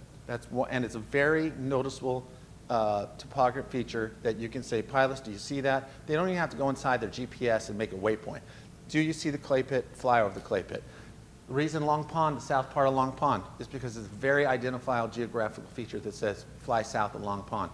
The power lines, which have been used for 17 years that I've been here as a in and outbound for East Hampton. The reason why is because they're geographically identifiable from the altitude, from airspace. And I'll show you because I did video. So those are all the things that come in. So the northern route, like Jim said, comes over, it comes pretty much down the power lines, clay pit south of the power lines, south and north. And then you also have to make sure that you're out of the air traffic flow from the actual airport. So you see this is the main runway, 28 and 10. The traffic takes off this direction, then it turns here and goes in. That's why we can't come down in here and come into the airport, because we're inside the air traffic. We're inside the airport traffic area. So that would be the inbound. Going outbound, taking off out of here, I'm going to show the routes here in a second. Take off out of here and you make the turn. You see how this is all pine barrens? We actually fly over the Maidstone Gun Club. We were looking down either on the west side or the east side. You're looking at the Maidstone Gun Club. Why? It's already a allowed area, uninhabited, and it's right in the middle of the pine barrens, right there around the power lines. So by here, we've come out to this point, staying clear of Town Line Road, because why? You're already an affected area. When you said that you're not considered, when you're not a sensitive area, I'm going to show you that you are. In fact, I have maps that are going to come up on this screen that have your area as a fly neighborly hot zone. And you didn't even have to tell me that. I didn't do it today. I did it last week. Why? Because you have both traffic areas. Exactly. We understand that. So that's why we moved the outbound farther this direction, splitting this residential area and this residential area in half. We go up this way, climbing up to Barcelona Point, because there's no inhabitants in Barcelona Point, to get to the water, because the water is our friend. I mean, there's nobody living on the water. So from that, and I asked Jim, and now the airspace for East Hampton ends at Barcelona Point. So that's it. That's their end of their purview. And Jim said, okay, what do you want to do for the next segment? And it's a very touchy subject for us. I said, well, we have to add the next little segment off of Barcelona Point to ferry, the southern ferry for Shelter Island, because if we don't, my guys who have it in their autopilot, in their GPS, would come to Barcelona Point and they're going to turn left and they're going to come straight across, because what they're doing is trying to get to the North Shore route via the most direct point on the transition. So they're going to turn left and they're going to go right across North Haven. So we extended it out to ferry so that they're not doing that. And it worked. Well, these are tweaks that we made in the middle of last summer with the North Haven. And also, one problem we had was the old route coming in would come to Jessup's Neck, it would turn down Noyak Country Club, then it would go down Clay Pit, and then it would go down to Long Pond. That affected Noyak tremendously because, one, we were at 2,500 feet, I think, then, and also because we were making this turn. So we were in this area much longer than we needed to be. So what we did was take that turn out. So now it comes straight from Nassau Point, direct to the Clay Pit, and in, and I'll show you that here in a second. So that's how, so airport manager and all the people, the technical advisors, that's what we start out with. And I can tell you this noise abatement program has went through the gamut. After that, the airport manager goes to whoever of those communities or those elected officials that want to be part of that program. In the case of East Hampton, it's both the new names, but the noise subcommittee and the user subcommittee, and they actually vetted them and looked at what the plans are. Not everybody's happy, they never are. And both of those went through. The liaison's seen the plan, and now we actually have an issued copy that their 2014 program that we're going to be sending out to all the pilots and all our operators today. That's how an airport noise abatement program exists. It's all voluntary. The FAA has nothing to do with it. I don't think an FAA, I don't think you would want to be in it, but I don't think it's ever been vetted by the FAA in any noise abatement program that I know of. Any questions?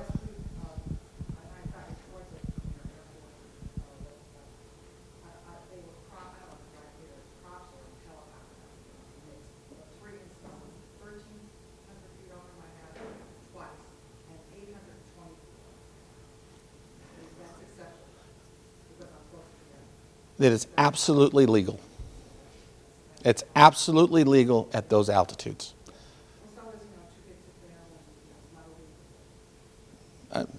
not a banker. Not a banker. So I can tell you that through the FAA regulations, it's absolutely legal. Are we happy with that? Absolutely not. The reason we are here today is to get everybody back in the mind frame of flying neighborly so that we are flying at higher altitudes and flying more precision routes in and out of East Hampton, West Hampton, Farmingdale, what have you.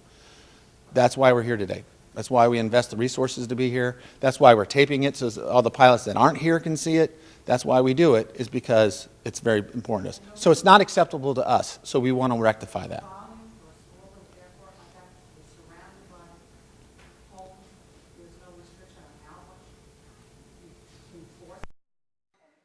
Come back out of the airport, and since you bring someone in, you bring them back, so it's 4 times. So, in, out, in, so let me ask you a question. Is there a number? There is a number, but the East Hampton Airport isn't even close to that number. The fact that the town has to pay for the tower and the FAA doesn't have a tower tells you that the airport is not even close to capacity. Not even close. When they say, oh, we're trying to expand the airport, you're not even close. You have runways that can land jets, commuter airplanes, you have a control tower, you have all of this stuff already. There is no expansion. This whole expansion rumor is false. You're not even close to the number that the East Hampton Airport. East Hampton in square acreage is bigger than LaGuardia.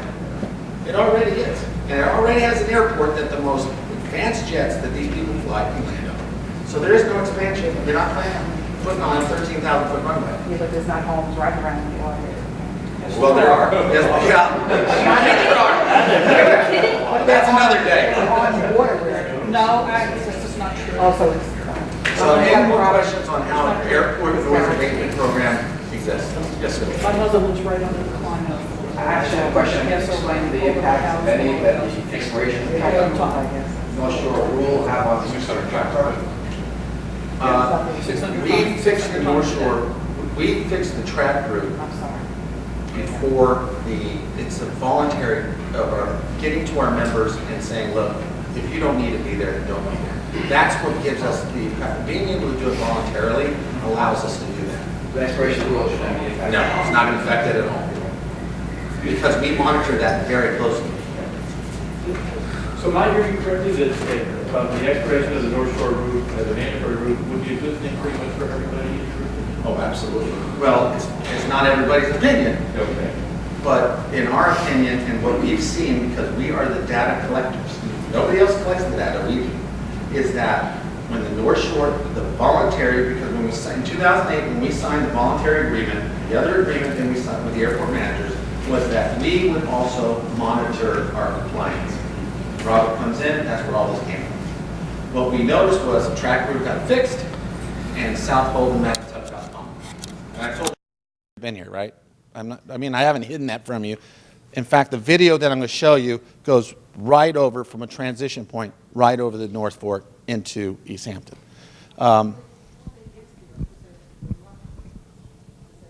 What's that?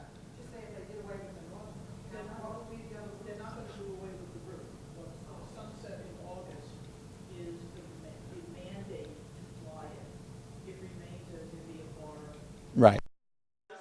Has a blue line, it'll be a blue line on the north side. Those blue lines and those route designations are primarily so that the pilot talking to the air traffic controller can better describe his intentions or their intentions without getting into this huge dialogue of every point we're going to. I could say, East Hampton Tower, I'm on the November route. If you don't have a route, you have to say, East Hampton Tower, this is so-and-so, I'm going to be coming in Noyak, and then I'm going to go to the Clay Pit, and then I'm going to go to Long Pond, and I'm going to land 16. If I just say November route, it's over. He knows, I know, and it's coordination. Because in a busy air traffic controller, and I must speak for Bruce, but a busy air traffic controller, that's what you need, because he needs to go next to the customer. But I think to answer their question is, from a practical standpoint, it would allow me to transition from the shoreline to the waypoints in a different method. Whereas now, if I deviate inland from the shoreline, the FAA wants to know why. I can only do it for safety or weather concerns, but I could presumably get east of Islip and track into a less populated area It would give me more latitude, so I wouldn't keep hitting the same So parts let me, of land. in fact, let me show you what we had prior to, I don't want to spend too much time on the North Shore route because it is what it's not.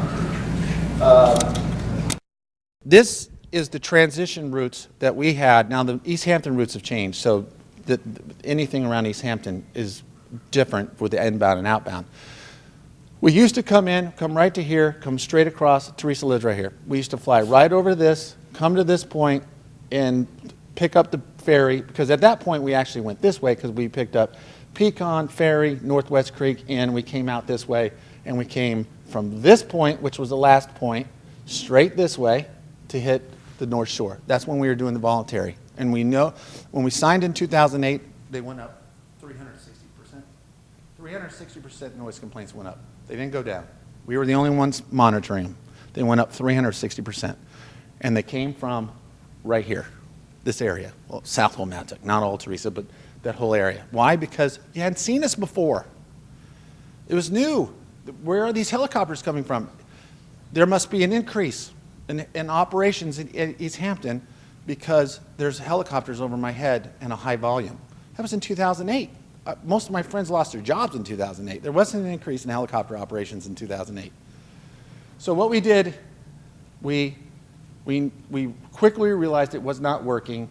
And then the second season, they came out with the NPRM that they were going to actually make it a rule, a mandated rule. So we said, okay, if they're going to do that, we're going to go try to fix it ourselves. So we came up with these transitions. This is an inbound transition, taking it over the Pecan Bay and in, and then the outbound came straight over the least amount of property into this checkpoint landing that we invented, and then came out. When we did this, the Helicopter Council did this, and I've been collecting complaints for the council since the end of '06, probably to date, close to 20,000 complaints. When we made this change, we actually got a thank you.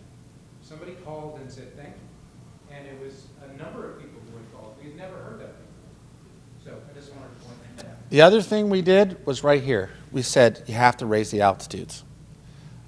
We were flying voluntarily at 2,500 feet, but then they were coming off, and they were usually going into East Hampton about 1,500 feet. At that time, we had the inbound and the outbound. We were about 1,500 feet. So, yes, the citizens in the community of Southold did see coming off this and descending down past the 2,500 mark. What you should see this year, is 2,500 is the minimum, but the expected altitude, and I've talked to every manager of the operators going into East Hampton, know that the first checkpoint right here at Nassau is 3,500 feet. So it's for no reason at all, a pilot would go from 2,500 feet or higher, lower over the community, and then have to climb back up to 3,500. What they're going to do is they're going to either be here at 3,500 so they go straight to the checkpoint, or they're going to be at 2,500 feet and climb to the checkpoint.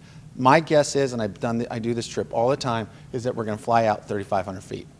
And there's another reason for that.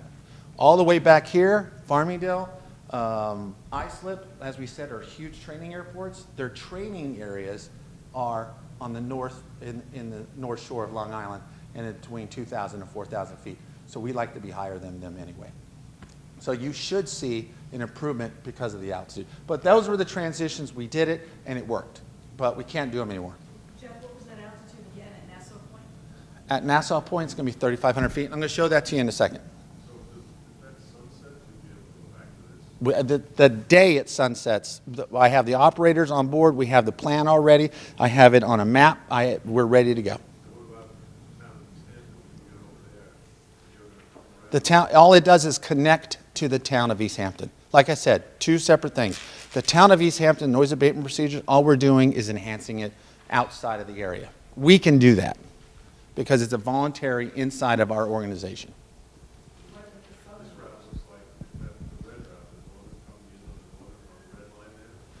Right. Well, you have to understand, these are what we used beforehand because these routes have changed. So in fact, what you're going to see from ours is our heavy twins, the Sikorskis, the 430s, the Augustas, are actually going to come off Barcelona Point, and they're going to go on the west side, the east side of Shelter Island. and go through the, what is it, Plum Gut? So with the sunset, you'll do that red route. No, we're going to do transitions. These are not what we're going to do after the sunset. This is what we did prior to the rule coming in effect. So you won't go back to it after that rule goes out. It'll be something very similar to that, but in different directions. Like I said, we're going to be going, our heavy aircraft are going to be going on the east side of Shelter Island out to the North Shore, and our smaller aircraft are going to be using the same routes today, but the Southold Mattituck area is going to get split up in 3 different areas, because one of our biggest findings is it's not so much the 1 and 2, it's everybody flying over the same spot in volume. I mean, it's volume stupid, right? Is that what you said to me? So we're trying to get rid of the volume over the certain neighborhoods on the North Fork. And all of the incoming basically come right under the long run. Would that change? No, that has nothing to do with the North Shore route. That's inside the East Hamptons Airport traffic area. Two separate things we're talking about. All we're doing is attaching to the East Hampton North Advantage program.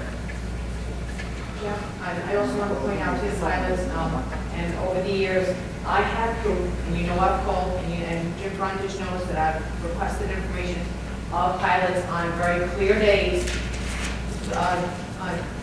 dropping down below 2,500 feet. Now again, let me emphasize to every single pilot that's in here. In Mattituck, I have jetliners flying from JFK. Go to flightaware.com, take a look at it, and you tell me what you see, okay? So I've got jetliners at 10, 20, 30,000 feet. So I'm listening to this. Yes, don't shake your head. Yes, it's the truth. I've watched it. I stand in my property, on my yard, and I look straight above, and I see jetliners over my house. Okay, flightaware.com. That's what I've seen. Number 1. Number 2, private jets, like I said. An increase from Gabreski Airport, now flying over Mattituck. I've stood there. I don't have enough time to get a camera to take it out, but Tony Siglio knows, because I've called immediately irate after having to deal with a huge jet, private jet, flying over my home, under 10,000 feet, under 5,000 feet, maybe at 22,000 feet, flying over my home to get to Gabreski. And you come out to Mattituck on a Sunday and park yourself anywhere and watch the traffic. That's number 2. Number 3, the seaplanes. Okay, why don't you make a reservation at the Sunset Inn over there in Shelter Island and ask them how you can get there. If you're in New York City, they're going to promote their seaplanes. Guess whose house they fly over? My house, okay? Everything goes over the Mattituck Inlet, again, referring to the concentrated areas. So, the only reason a helicopter may deviate from my house is because there's a seaplane flying over my home, or there's a private jet flying over my home. So again, I'm on the phone repeatedly making these phone calls. I want everyone in this room to understand that there is not just a cluster of helicopters. I've got seaplanes, I've got private jets, I've got jetliners. Then I've got the prop planes that want to fly over Mattituck to look at the beautiful scenery, which is what it must be. I don't know. I don't own any of that type of equipment. But I can tell you right now, you come to Mattituck from Thursday to Tuesday, and you take a nice long weekend and enjoy yourself. Put yourself on the beach on the Mattituck Yacht Club or at the Veterans Beach. Sit there, have a beer or 2, and you tell me what kind of traffic is in that area. We have vacationers that come to the North Fork. Why? Especially because of Superstorm Sandy. We have investments. We have I have my own real estate investments into the area. Okay, and I have to deal with nothing but noise. Nothing but noise from all this different aircraft. Didn't used to be that way. Okay? My husband and I purchased a home in Southold for a reason. Okay? And it's not because we want to be able to light the guard or anything. It's not because we want to be near Newport. It's not because we want to be by Iceland. My husband grew up out in Southold in the summers and loved the area. Why do people continue to come back to our area? It's because of the beauty of Southold. I am here to voice my opinion and make it very clear that everyone in this room needs to go back to their offices and realize and talk to their staff to stay away from Mattituck and the Cutchogue area and out east. You want to fly to the South Shore, you utilize the South Shore route. You want to service the South Shore, service them through the South Shore route. Or you fly around Orient, but do not continue to fly over my home, over my community, over Southold Township, and even in Riverhead. I have a friend of mine who lives on Pier Avenue. You know Janice, she sees the towers, and the pilots cut across there as well. Enough is enough. I just had, on the night of the time change, At 1:35 in the morning or so, I have to double check my notes, I had a private, I had a helicopter fly from south to north. Why in God's green earth is there a helicopter flying at a low altitude at 1:30 in the morning from south to north? Over my house. It's mind-blowing, mind-blowing. And this traffic has to stop. You all know, you guys hit your GPSs, and you see the Matatuck Inlet, and you cross over. And that is not acceptable. You fly over the Matatuck Junior Senior High School. We have farm fields. We have so much space, but you have to fly over the Matatuck Junior Senior High School? I do not understand that in any way, shape, or form. And this traffic needs to stop. Someone, whether it's the FAA, and even though Jim Brundage is limited to East Hampton, and Tony Siglos, everybody wants to go like this, well, it's these rules. That's not acceptable. When I first moved to Matatuck, it was a lovely area. I spend every single day in the summertime, from the minute I open up my door from work, to get on the phone to file a complaint. Not only for one phone call, I have to call the East Hampton phone number, then I have to call the Eastern Region Helicopter Council, because obviously we have two different staffs. So one may look higher than the other. I have to make 2 phone calls. And then I have to make phone calls to Chuck Schumer's office and Tim Bishop's office. This is not acceptable. This has to change. I want everyone in this room to understand that we are not the doormat to the South Fork. You want to have the business, you want to get the income, you want to have the rich coming over here, by all means do that. But not through the North Fork, period. Thank you. I agree with everything you just said. And when did it happen? When did it start happening? I will have to go back to my notes. 2008. I'll tell you what happened. It's No, not the jets. The jet one was over the past 2 years. Well, The this is- seaplanes, past 3 years. Past 3 to 4 years. My backpack is so full, I can't get jets and props. I can't do that. I mean, I'm done with the helicopter industry. But I agree with you. And I've always, every year, we have the same conversation. I agree. So when you call those other elected officials that you mentioned, you need to say it's not working. And that's what you need to say. But I can tell you, I can promise you, because we are ready to go. In the event the North Shore rule sunsets, we can, and then we can allow our, we can attach our voluntary routes to the North Shore, you will see a drastic improvement. Drastic. Because you know why? You do have fields. The map that I showed you with those transitions, you know how I got those? Exactly how I said we did noise abatement routes. You look at airspace and then you look at topography. You're going over open fields and golf courses to get down in, and across you're going through the small cut, you're North Fork, so you understand, is that small cut just before you get to the Shelter Island Ferry. That's the outbound. And by the time those guys get there, they're at 3,500 feet. So I agree, and we're ready to go. I have it ready to go. I can email it today. Can't do it until we have some kind of relief from this mandate. I'm sorry, but it's there. We're talking about going east of Shelter Island, not even affecting that area. We're going to be in the sound before we even get to south of the line. You own all that airspace, all that, right? Yeah. But anyway, well before we get to Matatuck, we'll be out where I showed you that checkpoint. I promise. But I can't do it until either August 6th or we get a letter from the community. And I've asked for it every single year. Okay. All right, sorry. So the other thing is, I want to, and then this all leads into the routes that we're about to go to, is training. Training is the most important part this is very important, hearing the concerns from the communities. We'll take all of this. A lot of the pilots are here. This is on they're either on their off time or they're not doing business or whatever, maybe because of the rain, I don't know. But they're here. The reason they're here is because they care. We have a very professional organization. Our compliance rates are always very high. So we want to do the right thing. So training is the most important part. When we get into the routes, and we're talking about East Hampton, and when you see that word BROC, it's best rate of climb, every manufacturer, when they design a helicopter, puts in their RFM, it's the pilot manual, these procedures right here, and you can see these are all the different kinds of helicopters by the different manufacturers. They put in these procedures for noise abatement. And it goes into every single section.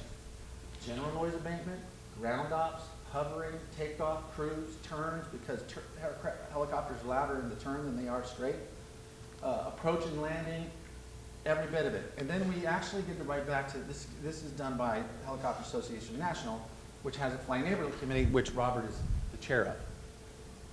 Every single pilot in the world, and especially in the Eastern region, can go on this website and look up, if it's not, if they don't want to look at it in their pilot manual, they can actually just go to the website and download it out of a PDF and say, these are the noise abatement procedures on your aircraft, and this is how you do it. Every one of them have it. Second thing that HAI has is this noise abatement training CD, and it's online training that gets issued a certificate, and it goes into detail how helicopters make noise, how to mitigate those noise, how to affect the communities. It goes into community relations, every bit of it. So there's plenty of training material that our pilots are going through that we understand fly neighborly. It doesn't just stop at this meeting. It's not going to just stop. We do get it. To answer your question earlier, not to digress, but 2,500 feet is the minimum altitude of the route. You understand that part. Quarter mile off that route, when you go back, the altitude restriction for helicopters, there's no longer an altitude restriction. That's why when you're saying 860 feet, 960 feet, that altitude restriction doesn't apply any longer. That's why we believe making these 2 altitude points and our guys complying with the voluntary procedures, you should see definitely an altitude change, an altitude difference. Okay, so other things we did in training. One of our members, we had some tour issues in New York City that we were dealing with. So we came up with an idea. We went to one of our members who actually does movie work. He has high-def cameras. He makes some of the best movies that you've ever seen. If you've ever seen New York, you've seen now. He volunteers his aircraft, his time, his sound people, his video editing people, and they go and they actually fly the tour routes, narrated by our Air Tour Committee Chairman, Paul, discussing flight neighborly techniques. It was awesome.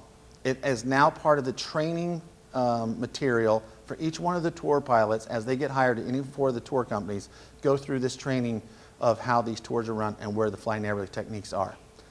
We're trying to do the same thing out east, but we haven't had weather to do anything this year. And the routes are finalized now. But what I did do, and we are going to pass it out, is I did the watered down version of that is actually using a flight simulator to show those routes. And I want to show you, and this is a lot for the pilots so they can get an idea of what these routes are going to look like, and of course for any feedback.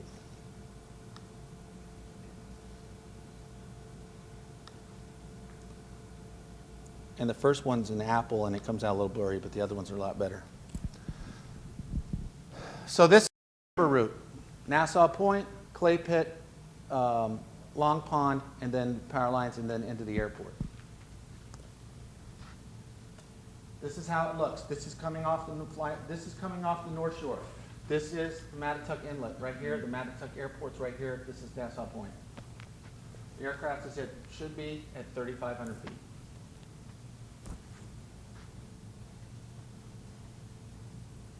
It speeds up. So.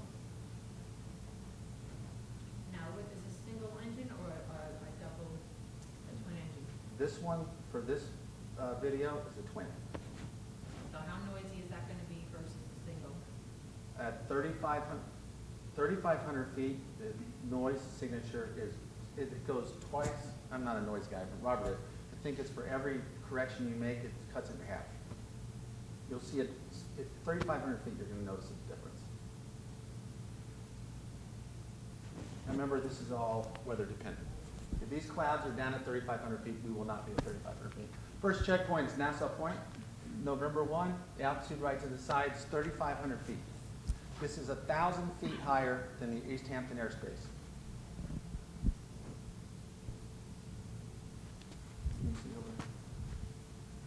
Okay, this is the following segment: Noyak Country Club, Bridgehampton, and the Clay Pit.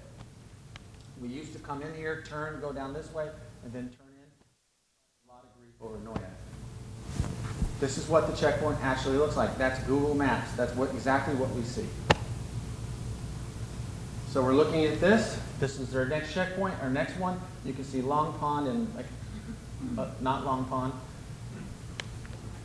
The key here is the power lines are going this way. We're south of the power lines, and we're at 3,500 descending to 2,500 feet is the altitude at Long Pond.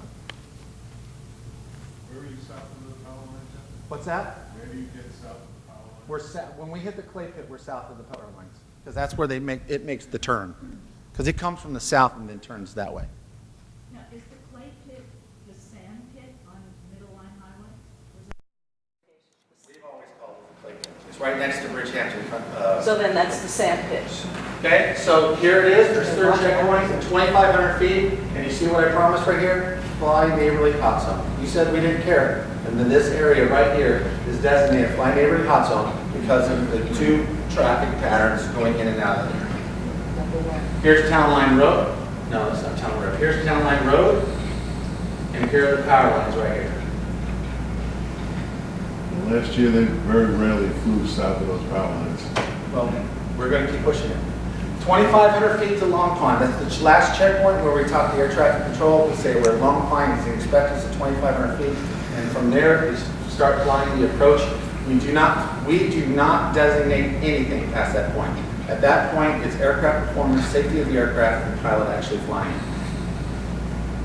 Because we're at 2,500 feet, and I think you know this, because we're at 2,500 feet, though, this approach usually make into 1/6. I think a lot of your aircraft are going to have to use the real estate to come and do a parallel landing into the wind on the north side of 28. And I see a lot of guys doing, using real estate, going to the airport.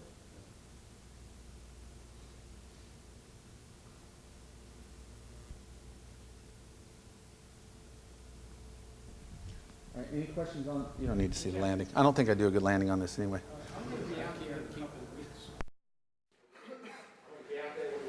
We would love to do it for real. That would be great. You guys did such a great job last time. Okay, so that's the November route inbound.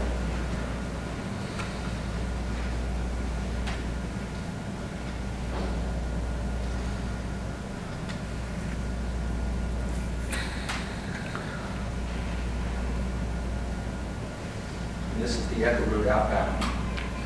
Everybody wants to know climb rates. Each one of these segments, and I know it's blue, orange, it's 800 feet per mile, 800 feet a climb per mile. So each one of those segments changes, and that's what you can expect. Most of our aircraft can do much better than that, but I have to go with the least amount. Taking off out, this is the 1/6. The main runway is right here. We cannot go on the south side of that because that's where the regular flow of traffic is. This is the tree line. This is one of our slower climbing type aircraft. It's called Twin Star. It's twin engine, but it's one of our slower climbers performance-wise, and that's why I showed it. And that's what you'd expect, right? Probably about 800 feet. About 800 feet a mile. This is the Maidstone Gun Club right here. Town Line Road here. He's making his turn right over the Maidstone Gun Club, well east of Town Line Road, and starting his climb using the pine barrens. If you can see, this is actually Google Maps, so there's not like the residents aren't there. This is all the pine barrens. Is that a popular piece of equipment that's used often in and out of East Hampton? Very small percentage. Well, there's not a lot of, out of all of them, it's a small percentage of the fleet. Say there's Barcelona Point, it's still on the climb. Most of our operators can be, the heavier twins can be at 3,000 feet by that point. Sag Harbor Golf Club, taking it down the second fairway and to Barcelona Point. I think it's important to mention on this departure, on the Echo departure, to stay on that departure route or be east of it a little bit in the unpopulated area. There is a noise-sensitive area in Sag Harbor Village, in the East Hampton side of Sag Harbor. It's a large generator of complaints for aircraft that are somewhat drifting a little bit further west. So try to stay as close to the Barcelona Point as you can. At this point right here, the East Hampton traffic area stops. So this is that segment that Jim worked out that we could stay, that we added to the program so that they weren't turning right in here to North Haven to go back across. This is the Shelton Island Ferry. With the transition routes, the twins will go that direction, and they'll come across right there. And these singles, though, or like this one and the singles, will continue this flight path. But the heavier twins, the Gustas, the 76s, will take that, and all of the operators are already signed off. And that's the South Shore. No, this is all going to the Long Island Sound. This is South Pole right here, and Mattatuck is here. This is Shelter Island right here. So they're just gonna try to go across that body of water and come out and around? This helicopter right here makes the turn and then goes out to the, currently, the aircraft will go to that point and then make the turn and go to the Long Island Sound. With the transitions, the multis will go this direction, singles will go this direction, and then make the turn. Any questions on the Echo route? Yes. Question. Who decides on the route a helicopter will fly? The pilot command. It's the pilot, it's not the control tower? Nope. So if a pilot likes the southern route, he would take the southern route? That's correct. And what recourse is there if a pilot deviates from the suggested route that you are explaining? We've worked out with the airport, and Peter, I think that's going to be your job, right? The Eastern Region Helicopter Council is going to get a compliance report using checkpoints and altitudes. So, and that happens once a week. So when that report comes out, two things happen. They get the operator, not the pilot, the operator, the chief pilot, the manager, gets a letter from the council, phone call from the council, and also gets a letter from the airport manager. And believe me, people that are in this business at the management level want to continue to keep this business. I've got guarantees that we will, and if you notice, I'm not going to speak for ourselves, Jim, you can, our compliance rate is very high. The reason that NOIAC had a flying problem 2 years ago, and I know you still have one now, the reason it was really bad 2 years ago is because we were really compliant. That's where a checkpoint was. And we were making that turn.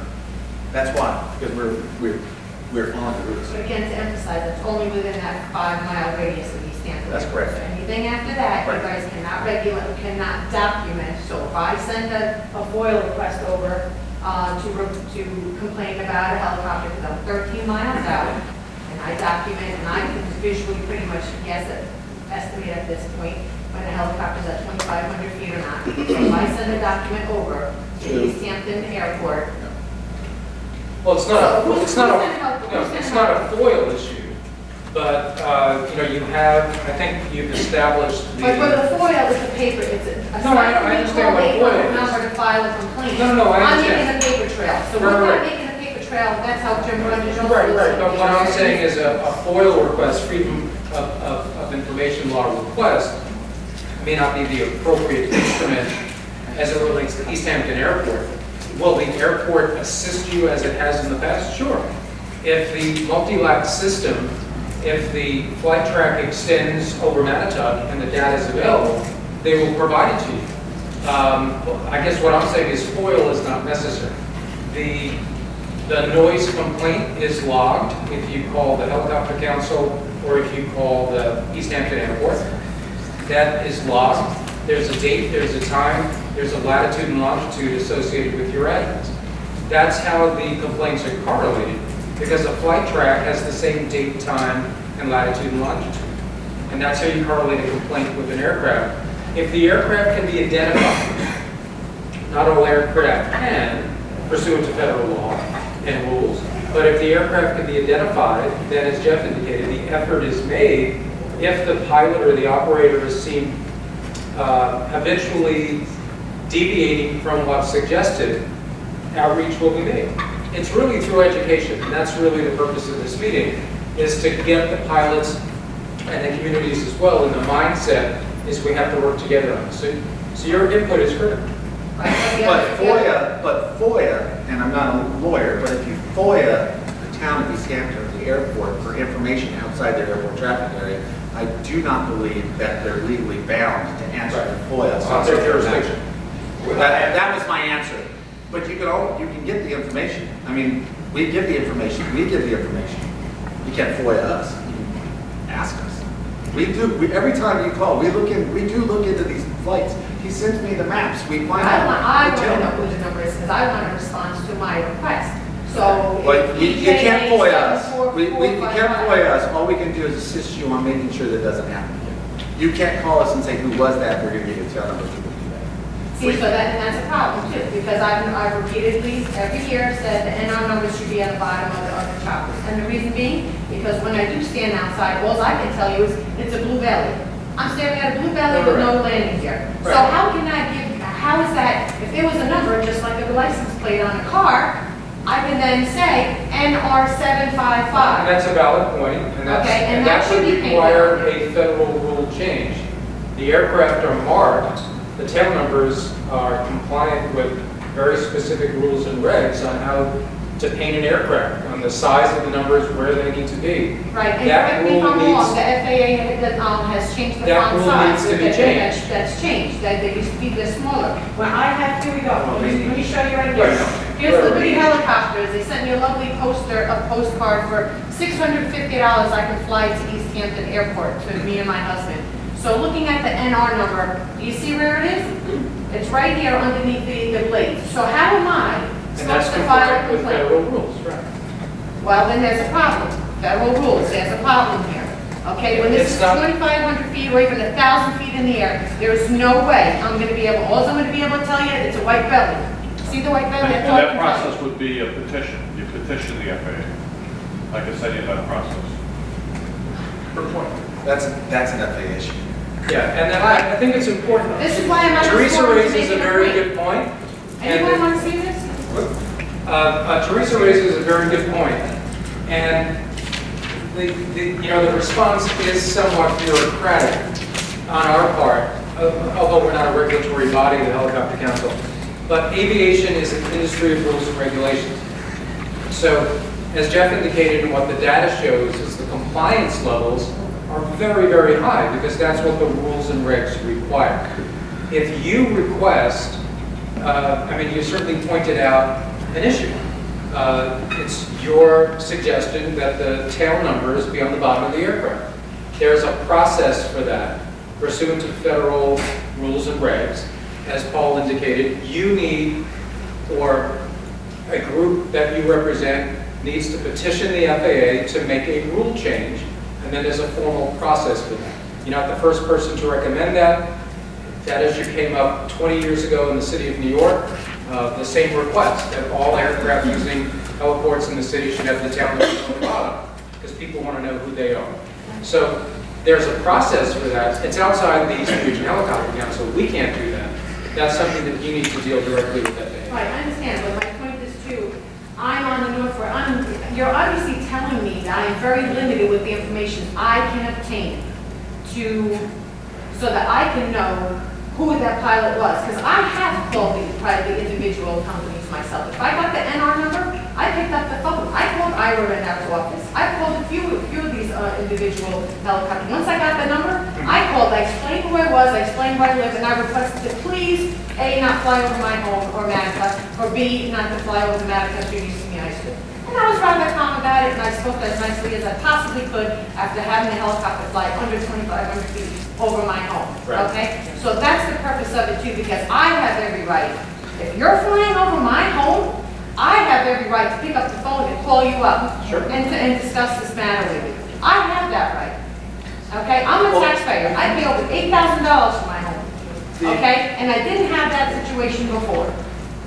Right, and I think what Jeff is indicating, I'm going to speak for Jeff, but the proposed transition changes will hopefully alleviate a lot of the concern that you've been expressing over the last number of years. I certainly hope so. I appreciate that, Fred. Please don't take it that I don't, because this is my fourth time to this meeting. But again, I am not seeing that all of these pilots, you may say that you're 92% in compliance. I can tell you, there's still pilots that choose to fly over my home, to choose to fly at a lower altitude, or whatever the excuse that they want to use.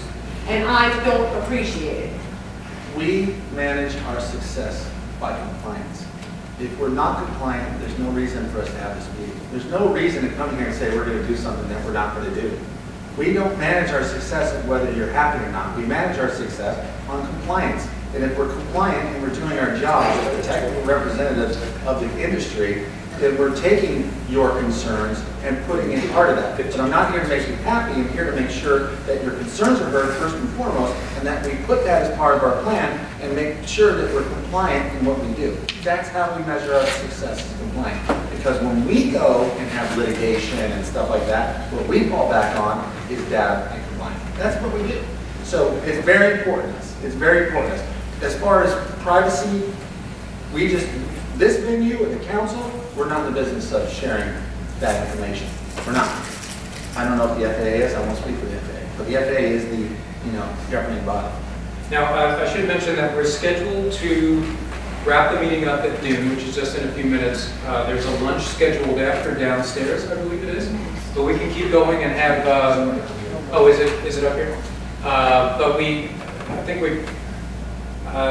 the presentations obviously went a little longer than expected. But, I'm sorry? We still have 2 routes. All right. The southern route. If you leave here without the southern route, they're going to think that we're not. Because at some point I would like to. I've already got nailed down. Discussion, but. All right, so this will be fast. We'll make 4 minutes. Yeah. Okay. Okay. So the last 2 routes, which are actually one route, is the southern route or the Sierra route inbound, Sierra route outbound. It still exists. There was a rumor that we made some kind of deal and we got rid of the Sierra route and we were all going to come in the November route, and I don't know where that came from. What I did say in the meeting is that we're going to get our lower performers that can't get to that altitude and get across. We're going to keep them on the November route so they can have a greater distance to climb, because we don't want them mixing with the air traffic. One thing that you have to understand, and the FAA is very clear of where helicopters operate in conjunction with fixed-wing aircraft. We're more maneuverable, therefore the regulations clearly says the helicopters will avoid the flow of traffic fixed wing. It's a regulation. East Hampton Airport runs their traffic on the south side because of forced landing areas, that's Highway 27, in case there's an issue. Pine Barrens on the north, obviously, and on the north side don't get those conditions. So the Sierra route is very unique. So we're coming in Sierra. This is Sierra 1. This is Mecox Bay. It's your first checkpoint at the 4.5 mile now, 4.5 mile area.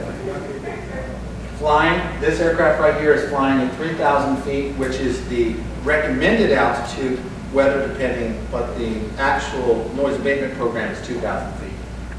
And I'm going to show you why that's going to be very important. So they're flying on the shore, they're out over the water. They're already in contact with air traffic control. You can't see it, this is Waynescott Pond, and then this is Georgia. How far offshore are you? Out over the water, usually like a mile forward. Because here's the banner toes, there's traffic right on the beach, so we try to avoid that. The second checkpoint is right here, CR2. It's just being Georgica, where it enters into the Atlantic. Because the key is to go right over the middle of Georgica Pond to the sand pit and then over the airport. So traffic that's working inside the airport traffic area, and like this is Waynescott Pond and Georgica. So the aircraft that are working inside the pattern are 1,000, 1,100 feet. Jet traffic that's coming in from the north comes across the airport at 1,500 feet. That means this aircraft needs to cross the airport out of the traffic, out of the flow of traffic, and that designated altitude was 2,000 feet. If we can do it with weather at 3,000 feet, even better. But the compliance point will be 2,000 on the checkpoints. And the waypoints there, you're giving lat longs? Yep, lat longs come in the noise abatement program. So here he goes. He's going to make his turn. Still up at altitude. And at 3,000, there will be a descent now. They're not going to carry 3,000 all the way over here. They won't have to. Because what you'll do is just affect the north side, because it's going to take the entire north side of the airport to get down.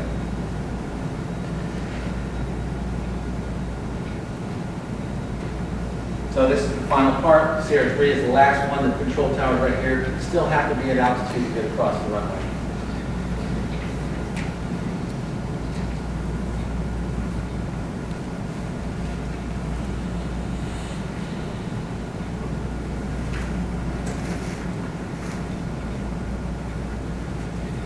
What's your rated descent? You can do, and then that situation, what are you talking about, like 1,200, 1,500, even to 2,000, it has to be to a comfortable rate that you're not in a roller coaster. Yeah. So you probably get 2,000 feet depending on your airspeed. If your airspeed's a little slower, you get a little less better descent. So then you're on the north side, and then it's the same approach that does the circle back to land on the adjoining, or the parallel taxiway, landing at the airport.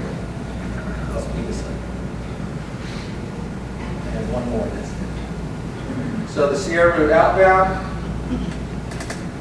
and I want to show you, this is one of our less performers. He's at the ramp, gets his clearance for takeoff, now he has to use the north part of the airport to climb back up to 2,000 feet to get back across the runway and out to the Georgia Pond. And for this little guy, it's very difficult, and he's one of the ones that are moving back to the North Shore. And he has a very small noise signature. What is the problem? 206, jet range. My flight simulator doesn't put the torque gauge right here. I wish it did, because it would be, it'd be maxed out right there. Ted, I'm not aware of any Robinsons in the helicopter council fleet. Is that your jet? No, we do. We have Oh, we do? two trainers. They're just, all they do is train. Yeah. It's very So same area. This is why there's comments in that says, if able, that we will climb inside the airport traffic area before we go out in November. Remember the main stone? Everything is coming in right here. So if it's a heavy traffic area, don't expect guys to be sitting and doing circles to fly out. But if the airspace allows it and the tower will control that, we have no problem with that.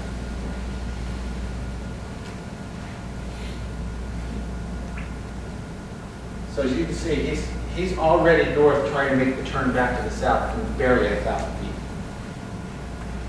It's very difficult for some of the smaller aircraft to make this procedure. It has nothing to do with the rich people on the South Shore, south of the highway. It's just the airport is on that. The airport traffic is on that side.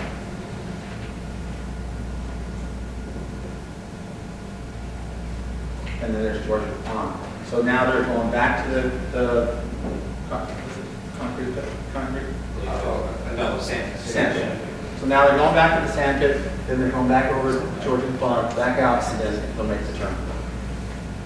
We call that up. Better put some houses in, I'm sure.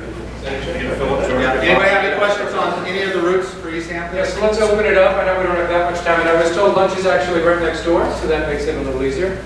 But, any sort of questions, comments, we're here to help you. Teresa, Next please. year, I had brought up the topic of, the other reason being that many other helicopters fly over the North Fork and fly over land, is because they do not have flotation devices. Will that change? Well, So that- an aircraft's equipage is a federal rule. Aircraft that have flotation devices are complying with the federal rule Right. for adding them to their aircraft. The So majority of the most of the fleet, equipment gets flying in and out of East Hampton? the have majority of the flotation? fleet have them. Are there a few helicopters that do not? Yes.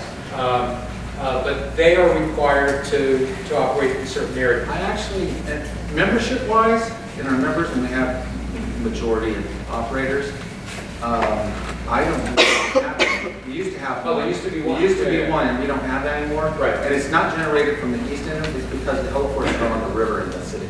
So in that environment, and it's not only a federal regulation, but it's also insurance, part of your insurance policy. A lot of insurance underwriters won't allow them to operate in and out of these heliports as a business without having an exploitation license. I had a helicopter and wanted to fly over the water, what would it cost me? What's a float? Well, yeah, I mean, it depends on the aircraft, but anywhere between, say, about $9,000 for a smaller aircraft to about $14,000 per one. 4,000? Yeah, this is what that. You know, but you know, for speaking as an OEM, I can tell you 100% of the AW-139s operate in New York City, that location, and some of the smaller aircraft do not. They're not members of the Eastern region. They don't fly. They don't fly out of Louisiana? They fly to Connecticut. Thank you. And one last thing. Yeah, go ahead. One last thing is, and I'm glad we're talking about OEMs. There is now a new requirement that they just came out in stage 3. There is actually a stage 3 ruling that was done on that pertains specifically to helicopters, everything being manufactured, and this is another one of those. This is how it's going to get fixed. Everything being manufactured from what was the date last month or 2 months ago, moving forward is has to meet a more stringent. Being certified has to meet a more stringent noise signature before the FAA certifies. So, besides our voluntary effort, there is also a mandated effort on the certification side that these aircraft are actually coming out with quality technology. The certification standard that we're building to currently was established by ATO, 14 years ago, 10 years ago, or so. Well, it was consistent with ANCA. Yeah. 1990. Yeah, so- Was ANCA?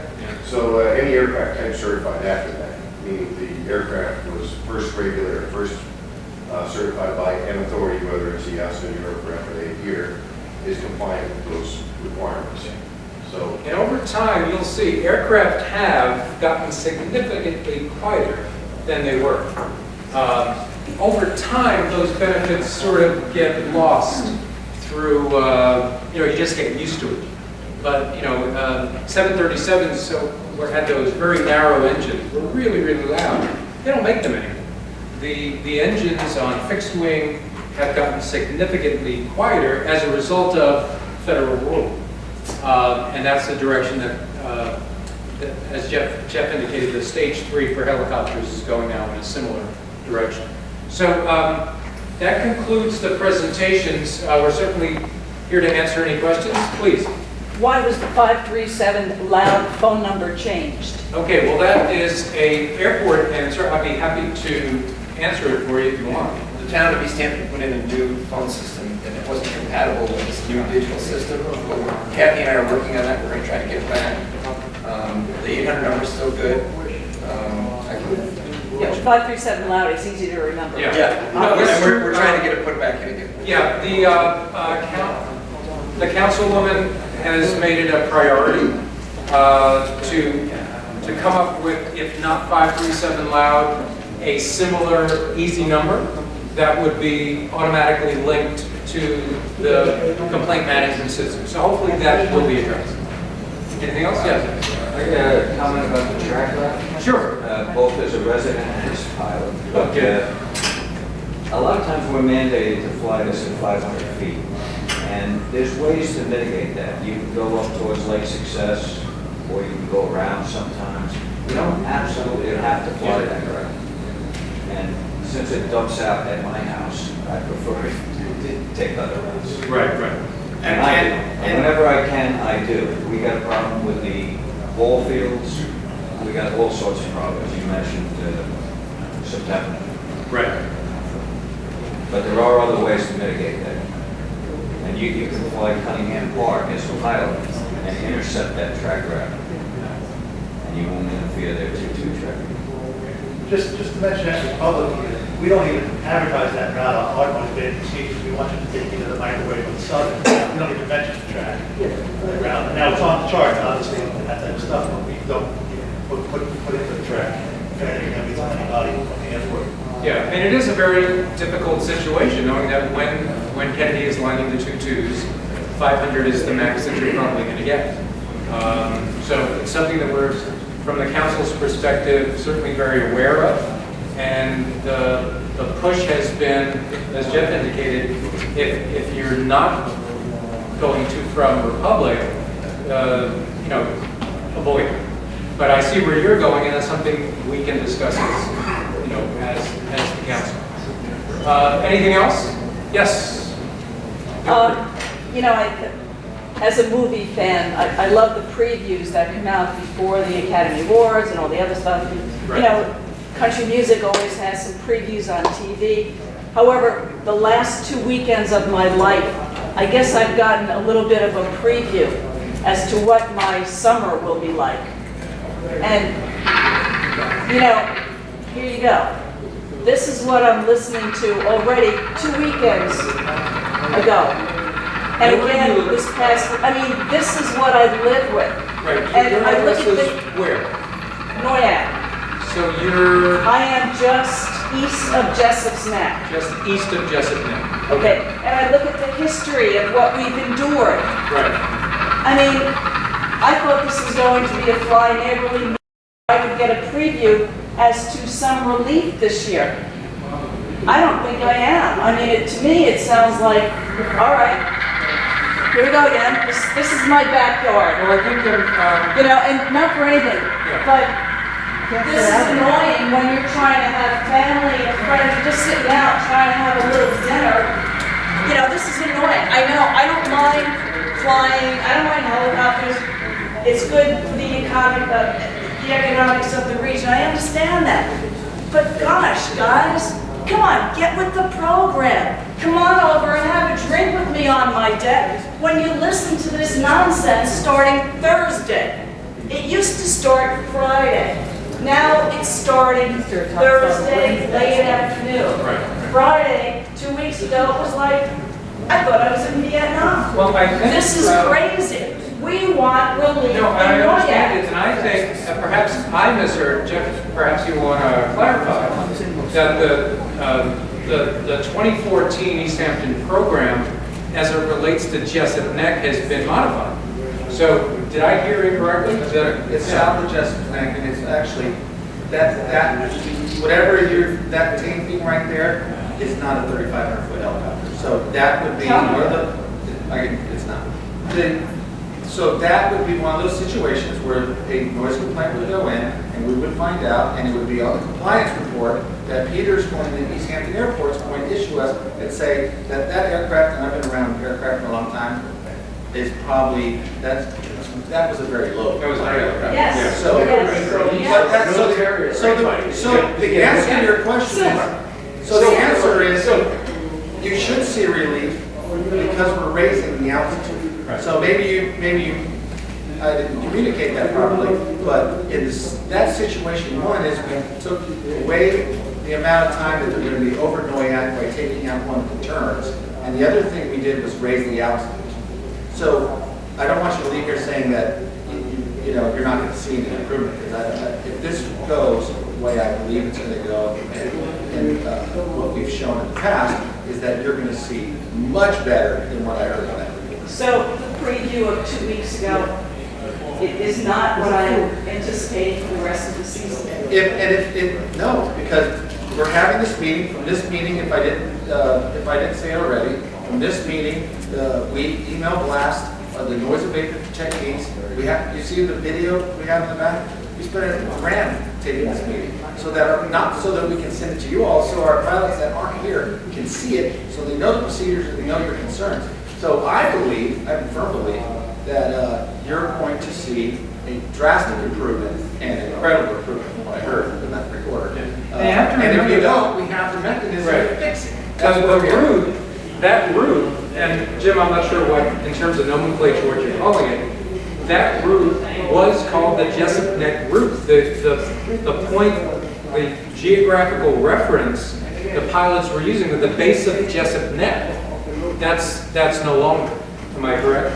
Right. So if you don't see relief, then from the council's perspective, it's not working well, and we actually will come out, I personally will come out and sit with you. Okay, have a I've done that Friday night. with Teresa as well. We'll have a barbecue and try to hear each other. Well, you also have to realize we have a the ambient noise, I mean, you can It's hear very low. a pin drop Yeah. at my house, except when there's No, and that's really the issue. helicopters crashing the plane. Yeah. seaplanes, jets, And that's how I whatever. started the meeting, and That's maybe why I that's get how so we'll end it. infuriated, Is because that it's so gorgeous. the issue, the aircraft noise issue is a result of the noise event compared to the ambient. So in New York City, which has, I talked about the close to 9,000 annual East End operations. New York City has 140,000 annual helicopter operations. But the difference is the ambient noise level. So I could stand on the corner of 34th and the FDR ground level service road, and I hold out my noise meter, that's 72 decibels, ambient, no helicopter. I can do the same by you, and it's 41. Right. There is a No big one difference, we considers that. recognize that. That doesn't But, come into consideration. Sure, no, and that's why we're here. Wow. So, any other questions or comments? Hearing none, I want to thank everyone for your participation. I think it was an excellent meeting. I want to thank everyone for their presentations. Thank you very much. Now, lunch is going to be served. Mike, do you want to do the lunch? Sure. Well, we're going next door for lunch. The last thing that I have to say, if you haven't signed in, please just sign in. So, I've got a lot more people than signatures, so.